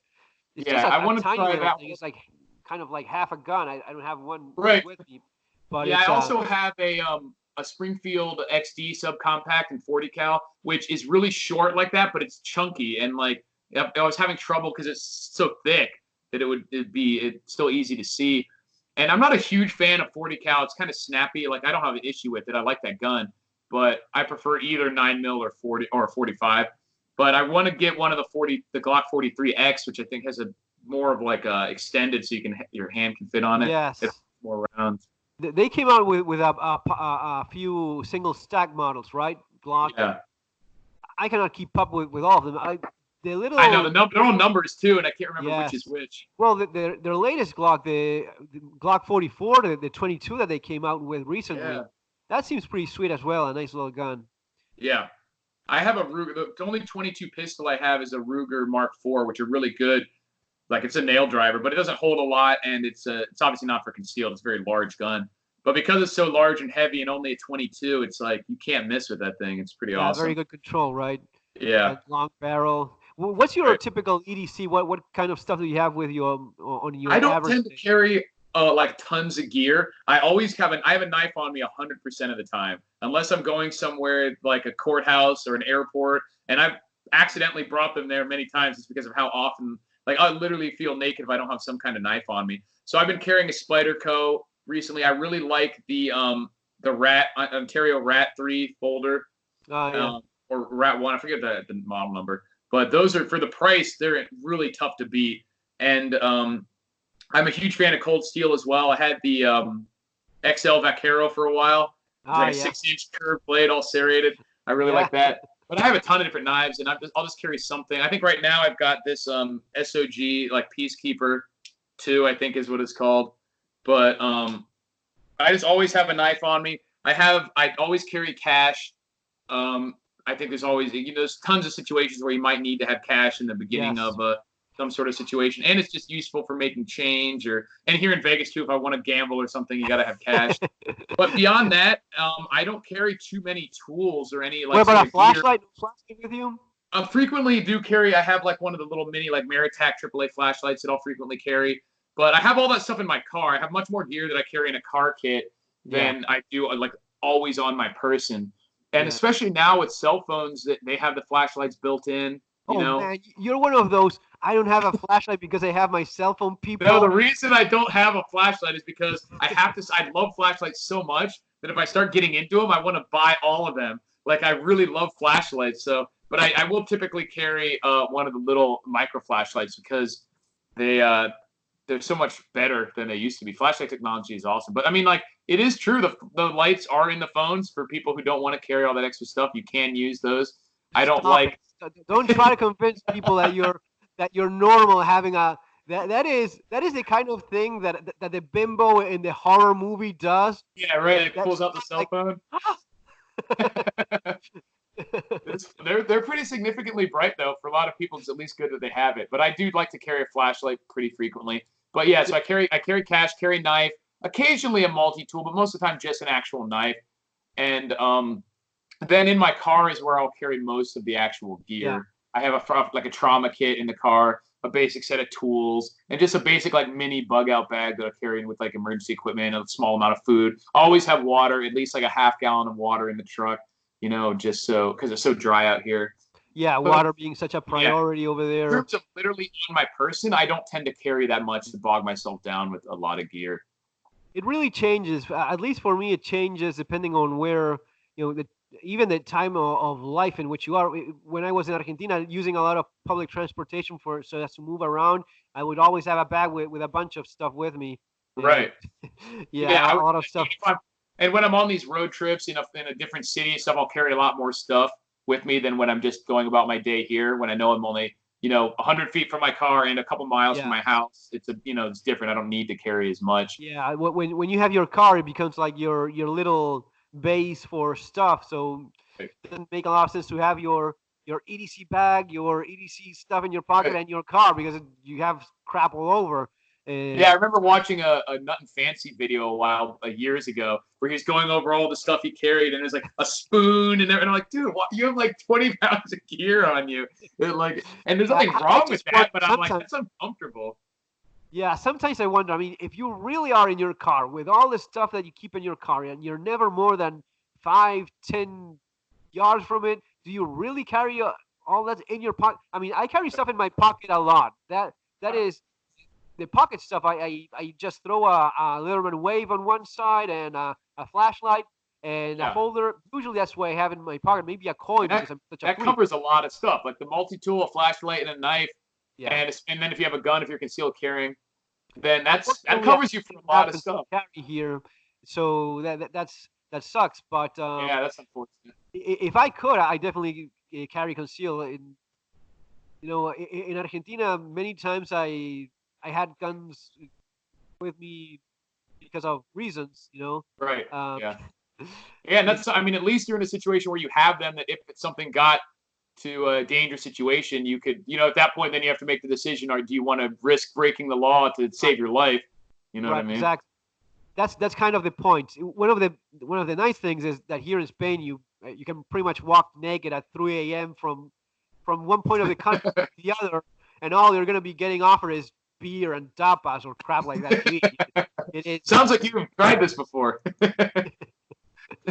No, it's just too safe. It is true that That's anything good. can happen anywhere. You can never relax too much, but it is a pretty safe place. So I'm not as I don't feel as bad as in South America being unarmed. It would kind of be crappy, and as you were saying, you kind of have to make the decision of, okay, these are the rules. Right. Being dead, put those two Right. in, Yeah, and and I'll kind of never make. tell someone to break the law, but you have to decide ahead of time what your line is and what you're ready to to do to save your life. But here, definitely, I don't do that because it's the chances of one thing versus the other are ridiculously one-sided, and all you're Right. going to be getting yourself in trouble losing your gun license for something that um, even stuff like having a folder is a lot more, or even having pepper spray in your car is a lot more than the average troublemaker in Spain is expecting. Let alone Yeah. cracking his skull with your fist is something that it is quite effective. And no, I well, was that's going one to of the ask things about of pepper places. spray. You guys are allowed to use pepper spray at least in Pepper Spain? spray, yeah, Yeah. here it's yes, it's super completely legal, and you can buy it in a hardware store for like 15-20 bucks. If you're over That's good. 18, I think you have to be over 18 so as to buy it. But and pepper spray is quite good. It's very effective. Yeah. Very. Yeah, and So it's it's good at getting multiple people at once too. The reason I like it too is because there's situations where you might want to be able to do something, but you're not yet at a point where you're justified using legal force. So even if you exactly. had a gun, you couldn't just shoot all these people, but you're like, I need to do something. You could just blast them with pepper spray and run away. And it's generally known to be a defensive thing, so it's a lot easier to explain to the cops why you felt afraid enough to pepper spray someone versus why you felt afraid enough to shoot them in the head. You know what I mean? And stuff, for example, with I keep it in the car. I don't usually carry it with me, the pepper spray.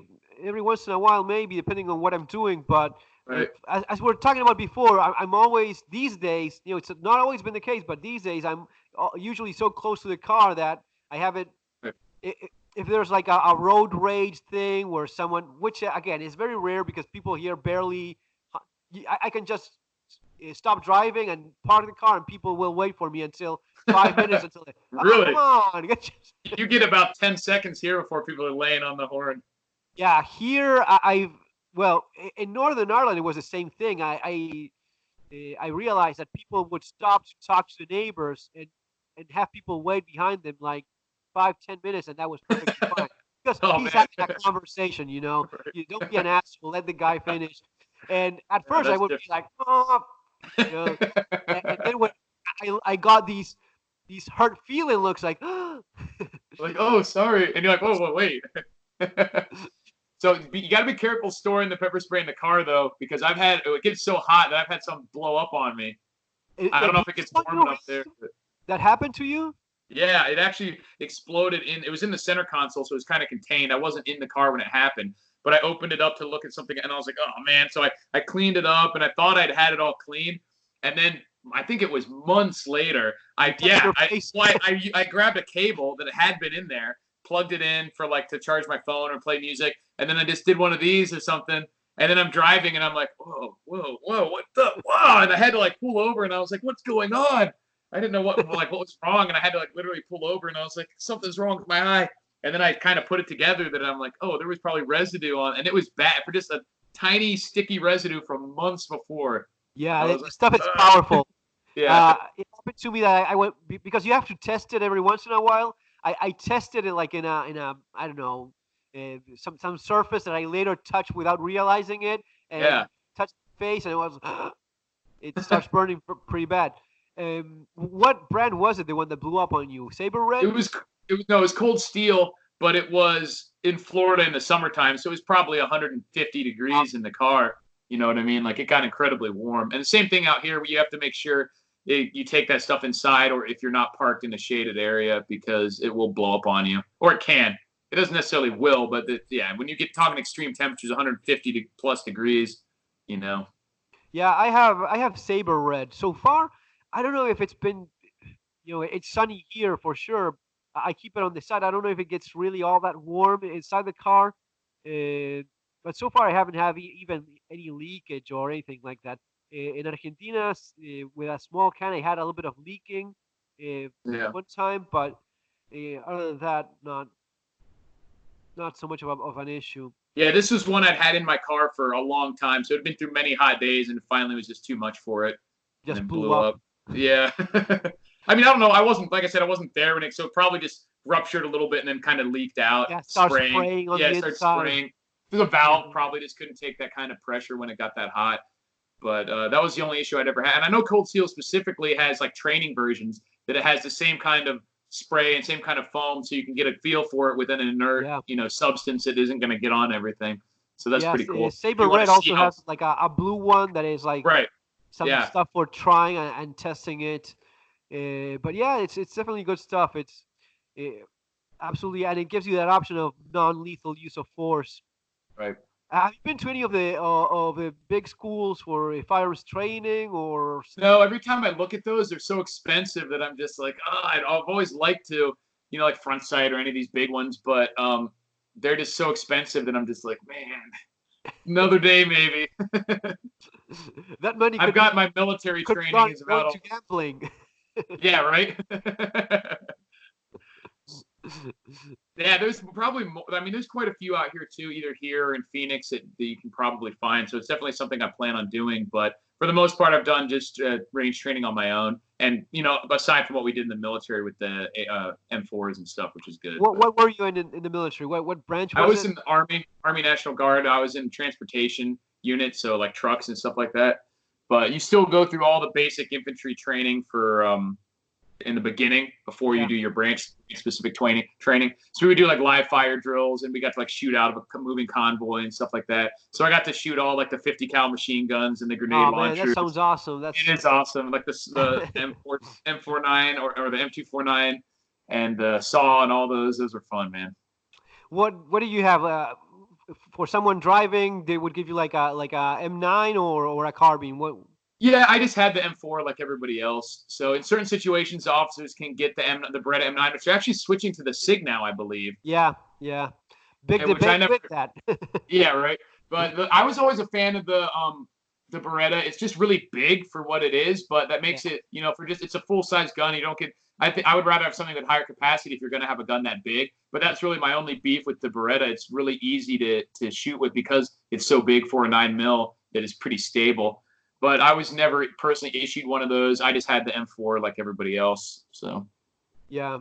The Beretta is nice. I had one of the first guns I had was a Beretta 96 and 40 caliber, but it's a massive gun. You have a lot of sight radius, so if you take your time, you're gonna be shooting pretty accurately. The weight makes it a little bit easier to control recoil.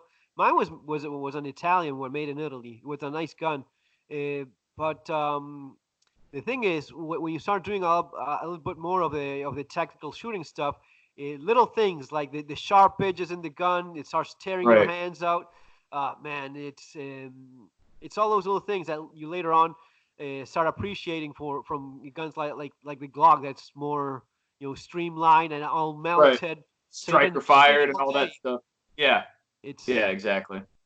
Yeah, I'm a big fan of the Glocks. I actually don't know why I don't have one yet, but because I've always liked them, and I definitely plan on getting one. It is a great gun. Yeah. And also, you're one of the few people that I've seen talk about the Glock knife, which I've had since I was a teenager, and those things are invincible. They're just like the Glocks. They're not necessarily sexy looking or that inspiring, but they're just rock solid and they perform. And they're cheap. For the price, it's impossible to beat that. No, you cannot beat it. It's impossible for the money. I have a cool knife here. This is from. That's the bayonet, huh? Yeah, this is Acorn FK 2000, made in Germany. Yeah. It is kind of like a Glock on steroids with a German parent drunk. Mixed with like a K-bar or something like that. Yeah, yeah, K-bar mix with a Glock knife. No, it's very solid. It's a nice company. They make some pretty cool stuff. Very traditional German style, over-engineered. Right. Yeah. Very basic and uninspiring kind of looks, and just We're gonna be doing it perfectly fit everything. The Glock is more utilitarian, right. and it is, as you say, for the money, it's unbeatable. Do you know that Gaston Glock first made the knife before the gun, right? I know that because of your video. I think that's where I heard that. Yeah. Super cool story. I mean, the guy. And then they said, "Well, you can first use this gun. polymer for the gun." Yeah. Yeah. Imagine designing your first gun when you're like 50 years old with no prior experience, and Yeah. telling the guys, yeah, I'm going to be making a gun and presenting it to the Austrian army. They must have laughed their asses off. Yeah, exactly. And now you can 3D print Glock frames in like 5 minutes. Yeah, so it is a pretty nice design. Well, he borrowed a lot of stuff from this gun, the P7, the HK P7. He simplified it a lot because it's quite a complex little gun, but the way it rides so low in your hand, the way it is. Right. Yeah, like all the weight is in your hand, basically. Yeah, it is all in here. You have minimal slide, all of these things. Even now, when they did the Glock 44 in 22, they use a fluted barrel just like they had in this gun. And it has no external controls other than the cocking lever, the one that you grip, but it has some safety, completely ambidextrous, so it has several things going for it, which Gaston Glock, when he designed the Glock, he borrowed whatever he could from all sorts of I mean, I think that probably helped him to not have any preconceived notions about what a gun should be or whatever, so he just decided what he wanted and made it, and it worked out. It's remarkable to me how little. It's remarkable to me how little they've had to change it since the original design. It was so solid right off the bat. Yeah, super impressive. And everyone ended up copying it. Everyone came out with their own version of it. That's why anytime anyone asks me, like, "Oh, what should I get for my first gun?" I'm just basically, barring any sort of unique situation that they have, I just say, start with the Glock, and then once you get good with that, then you'll find all the stuff beyond that is pretty much preference. So then you can try a new gun, and at that point you'll be able to know what's different and be able to tell if you like it or not. But I just call them the Toyota Corolla of firearms because they're super basic. No one's gonna think that they're like totally awesome or sexy or whatever, but they get the job done. Super reliable. There's nothing wrong with it. And revolvers as well. Sometimes they get a bad reputation, but because they are, especially a tiny snubby revolver, it's hard to shoot accurately. But for someone that they need like a fire extinguisher of a gun, something like someone is attacking me and I need some bullets on that direction, and that's the limit of my ability. The revolver works for those. I agree. Yeah, and especially if they have any sort of hesitation about having a gun with no external safety, and they're worried about it going off, then a revolver has that extra bit of heavier trigger pull. It's a lot harder to have like a negligent discharge with a revolver. And especially now, even with like the hammerless ones, there's really nothing that you have to do other than grab it and pull the trigger. And you don't have to worry about any sort of immediate action drills.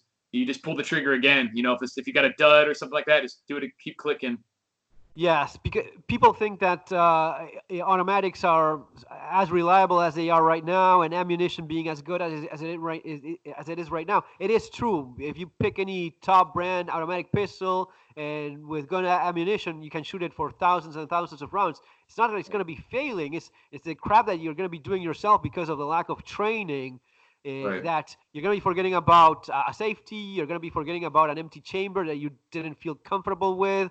In part because you haven't trained a whole lot with it. So or even something as it's something as simple as holding it or limp wristing it to where it won't cycle the next round. Then you get a stovepipe, stuff like that, where it's nothing with the gun, But if you're like you're not used to it, things like that could happen.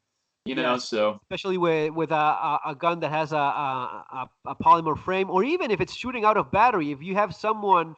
If someone is pressing, on top of you and it's pushing it out of battery, it's not going to won't cycle. Yeah, it's not going to cycle right. Whereas you can even from inside a jacket or up against someone, you could shoot a revolver. Right, And those would be the kind of situations that a person that is very hesitant to use a firearm and wait until the very last moment and someone's on top of them, those are the kind of situations they're kind of likely to find themselves on, rather Right. than going full Right. like Yeah. the Texas church guy, That was awesome video. I mean, that guy he did his job, man. One shot. Yeah, he took a pretty sweet shot at like 12, 15 yards, was it? Something Yeah, like. it looked as about 35 to 45 feet, something Yes. like that.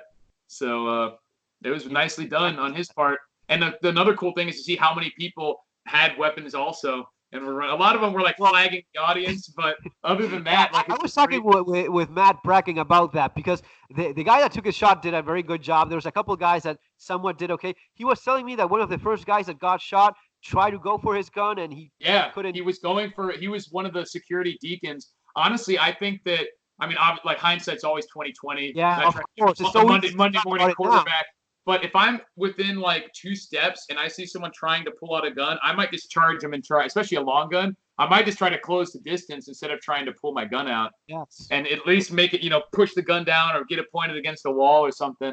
It might be able to It's stop them actually from a getting a pretty safe shot off. bet because Yeah. when the distance is quite some time ago now because it's been quite a while, but in one of the classes I took, we did this exercise of you have a gun, I have a gun, and we basically have to shoot each other.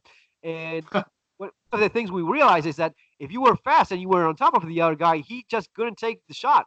And especially Right. if you had a little bit of an advantage, if you were maybe a little bit younger and the other guy was a little older and a little bit slower or not in as good shape or something like that, anything that you could lever. And there were some guys that were very good shots, but they sucked at actual fighting, and you would just Right. close on them. And in some cases, we would repeat the exercises time and again, and 10 times out of 10, he could still not get around on you before you got on top of him and disarmed him. Right. Or So like you said, even if you're grabbing the slide and they get one shot off, then they're going to have to rack it again before it'll work because it won't cycle properly. I did it against one guy that I don't know, maybe in 50s, 60s, and not exactly someone that's practicing, combatives in any kind. But Right. but a shooter, a 50 to 60s, a good shooter, but with very limited and not a lot of ongoing training in terms of. I don't think he was a guy that had any martial arts at all, anything like boxing or nothing. Right.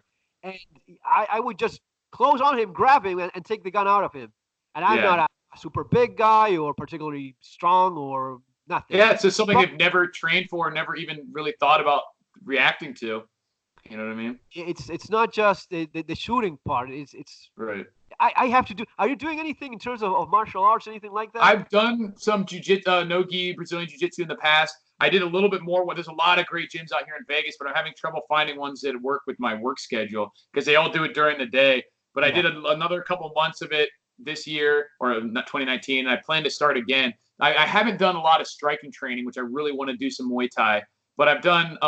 I did a couple of years of jiu-jitsu back in Florida.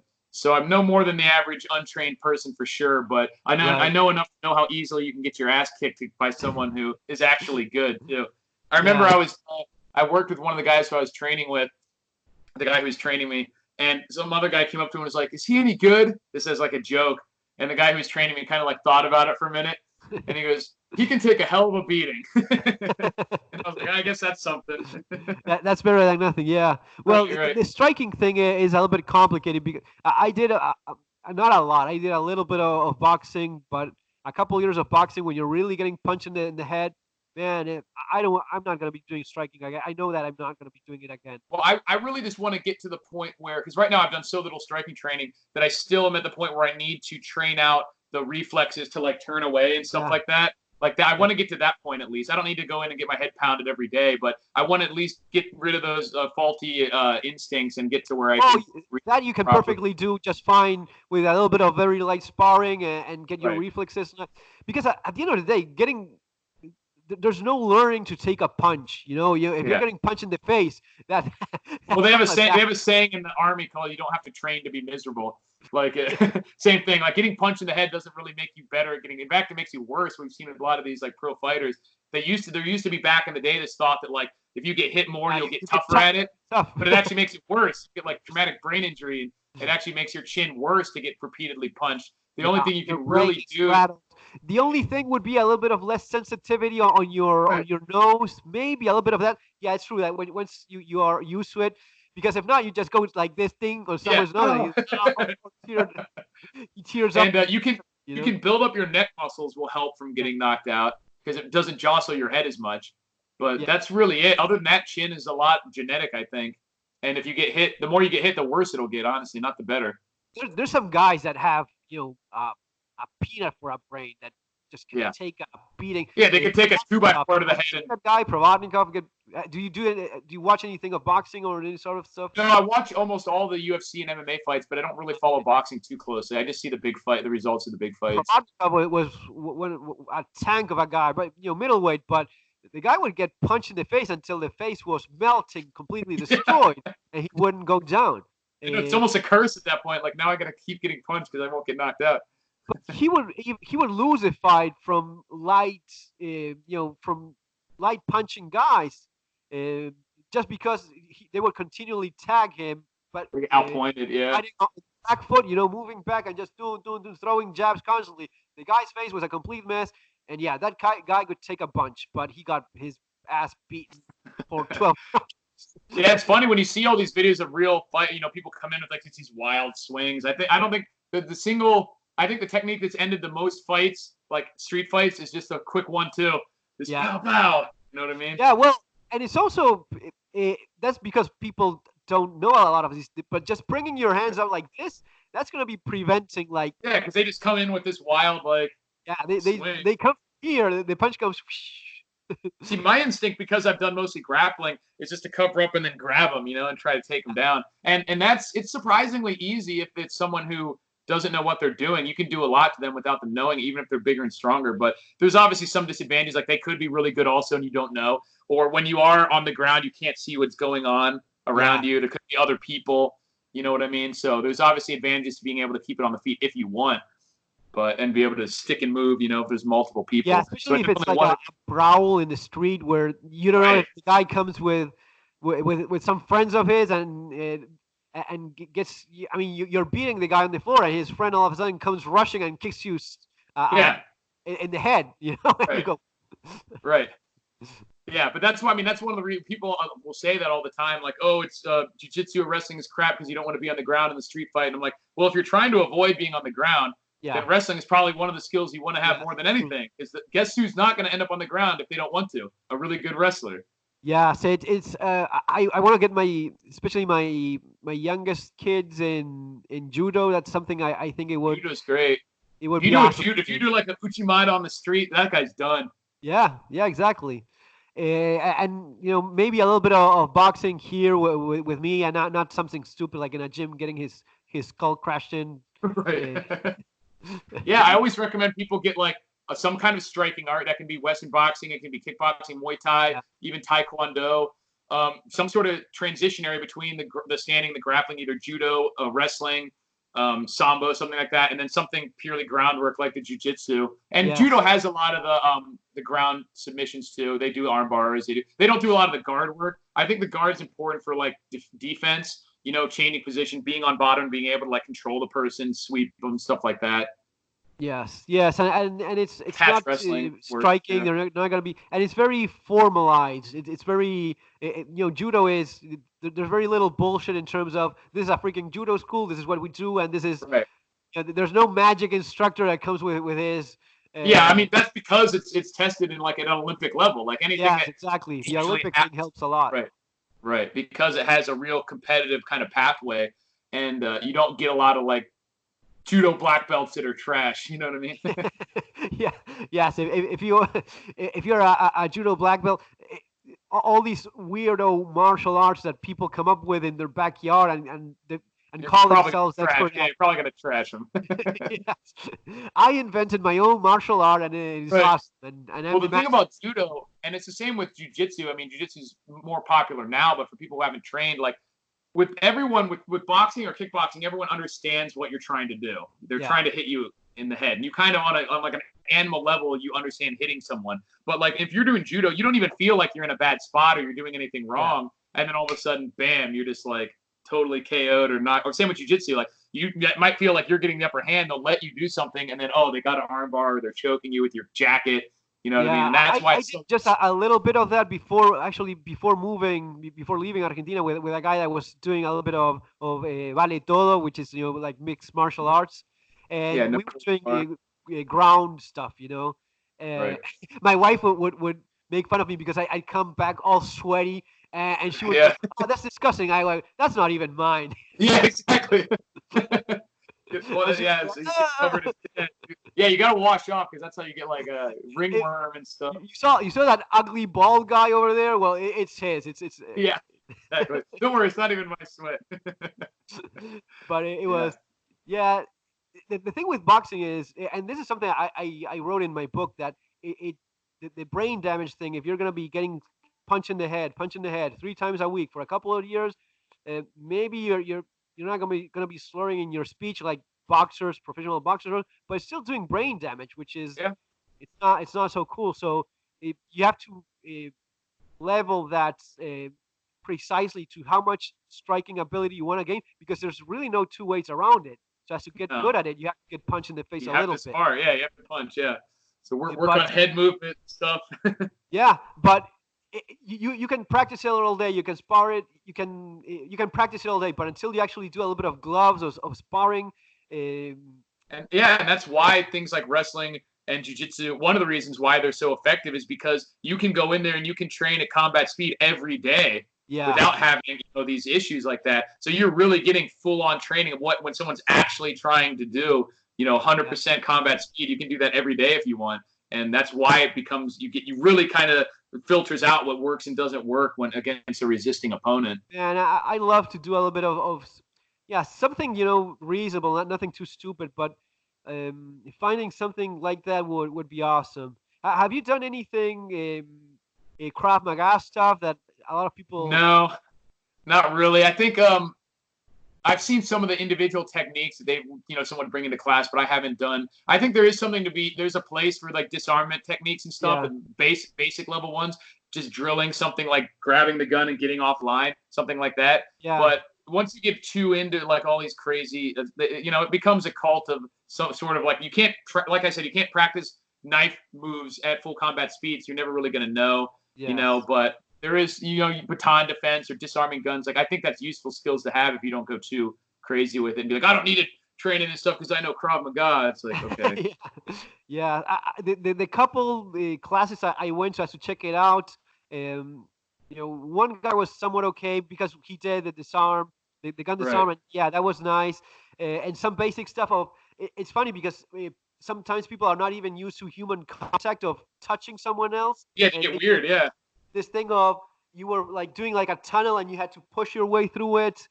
Just to get Um, used to people rubbing against you and everything. right. Yeah. Yeah. And that's one of the Interesting. things. Yeah, that is definitely something to be said for doing any martial arts. Is not getting that getting past that total shock when someone's all over you, basically swinging at you, trying to choke you, trying to hurt you, whatever. Like that was one of the things that I was actually pretty good at was not panicking and being able to think about the technique we just went over, even when I'm being choked and stuff. Right. You know Yeah. what I mean? It's a crazy feeling of all of a sudden you're being completely smothered. You can Yeah. panic a lot of people. And if you're It's. going, Have it'd you be ever been terrifying. passed out? Like, have you been choked There's a unconscious? couple. I mean, always you can always tap, and they'll let you go. But there was Yeah. one time where I thought I was because especially in jiu-jitsu and stuff, if you can choke the blood without actually cutting off your breathing, so you can Yeah. still breathe and then you'll just pass out because the blood's not getting to your brain. Yes. So there was one where I was caught in a guillotine choke, but it's kind of offside, so it was because the guillotine normally attacks the breathing, not the blood. But I was kind of off to the side, and I thought I was getting out, and then I just saw the blackness kind of coming in on me. So I went to Yeah. tap, and then I thought I tapped, and then the guy warped across the mat, and I was like, "Whoa, how'd you do that?" And he was like, "What?" And he was just sitting there, and they were like, "I think you Yeah. went out for a It's a second." freaky And I was like, feeling. "Oh, yeah." I was like, "I guess I went out." Yeah. Yes. It's also everything has its place. Sometimes it can be useful in a fight, and if you're alone with someone and there's not and you get hold of them and you. I did that with someone that. In front of, I shouldn't have done it maybe, or I don't know, it just gave me a bad reputation. Oh, really? choke somebody out. It was It's not. funny how it can make you feel so powerful and so vulnerable at the same time. Like some Yeah, but newbie it will wasn't. come in. It wasn't a fight, and Yeah. the guy was definitely trying to hurt me, and I got him. When you have him, like, he's not going anywhere. Yeah. You. It's useful, and one of the main reasons too that I like it for self-defense is because that doesn't cause any damage to them. If you only have boxing skills and you need to take care of someone, your only tool is punching them in the face of the body. You know, so if someone's just even might be a family member that's going crazy or losing their mind, or someone that you know that you have to stop. Boxing is terrible. Boxing is if there's it is the most lethal martial art you can, because you can quickly put two punches on a couple of guys and one of them drops in the pavement and the guy cracks his skull and he whiplash. Dead. Yeah. Yeah. It Where is if you're in a terrible. situation, it's kind of like the chokes are kind of like pepper spray, in that you might be in a situation where I know I need to do something, but I can't justify kicking him in the head or punching him in the teeth. Yeah. So I'm just going to control him and choke him out real quick. And then, you know, that's a lot safer legally and physically. Yeah, because if the guy if he hits his head in the wrong way, and there's no way. The thing is, you don't have any way of controlling that because you just went, with a punch to the guy's jaw, and you don't know what's going on. You might have like a blood clot in there already, knock it loose or something. You know what I mean? Yes, he may not coming back from that, but instead with a good choke, you can control it a lot better and not hurt anyone like that. Right. There's a sculpture of I don't, you've probably seen it, the boxer at rest. Have you ever seen that? I think I've seen that one. I know there's a couple good pancration ones too, where people like grabbing on each other. And Well, that's all in Rome. The museum. Yeah. There's a sculpture. You can look it up online. It's called the boxer at rest, and the guy is, he has the face all beating up, and oh yeah, and he has the hands wrapped. I've seen this one. Yeah. he has those baskets. Those guys were nuts. They had leather It's wraps, just leather wrap. Yeah. with metal stubs and nails. Crazy. But seeing it up close, they did even the details of the skin cut and broken, and the nose all yeah, all his broken, face, it's got all like the scar tissue and everything. just all That's beating crazy. up. And that thing is over 2,000 years old. It's Right, an ancient Greek or Roman statue. It's pretty wild. They found it buried because those would usually get melted after for war, for using it for making spears and all that crap. They would melt down all the art. That one saved itself because it was buried in some bath or something. That's awesome. Yeah, I have seen that. It's pretty cool. Yes, yeah, and it was boxing was outlawed in ancient Roman times for a long time because it was I didn't know so that. brutal. Yeah, Yeah, it is. You can really get messed up for just beating people in the face. but hey, it is. Hey, this has been great, and it's almost 2 hours now, which is kind of like. Yeah, I think I have to bail. It's been a while, but it's been a pleasure, man. I appreciate you having me on. It's been awesome. We definitely have to do it again. Absolutely, man. I appreciate it. Thanks for having me on the show. Eric, take care. Talk to you later, Yep. man. Bye-bye. See ya. Bye.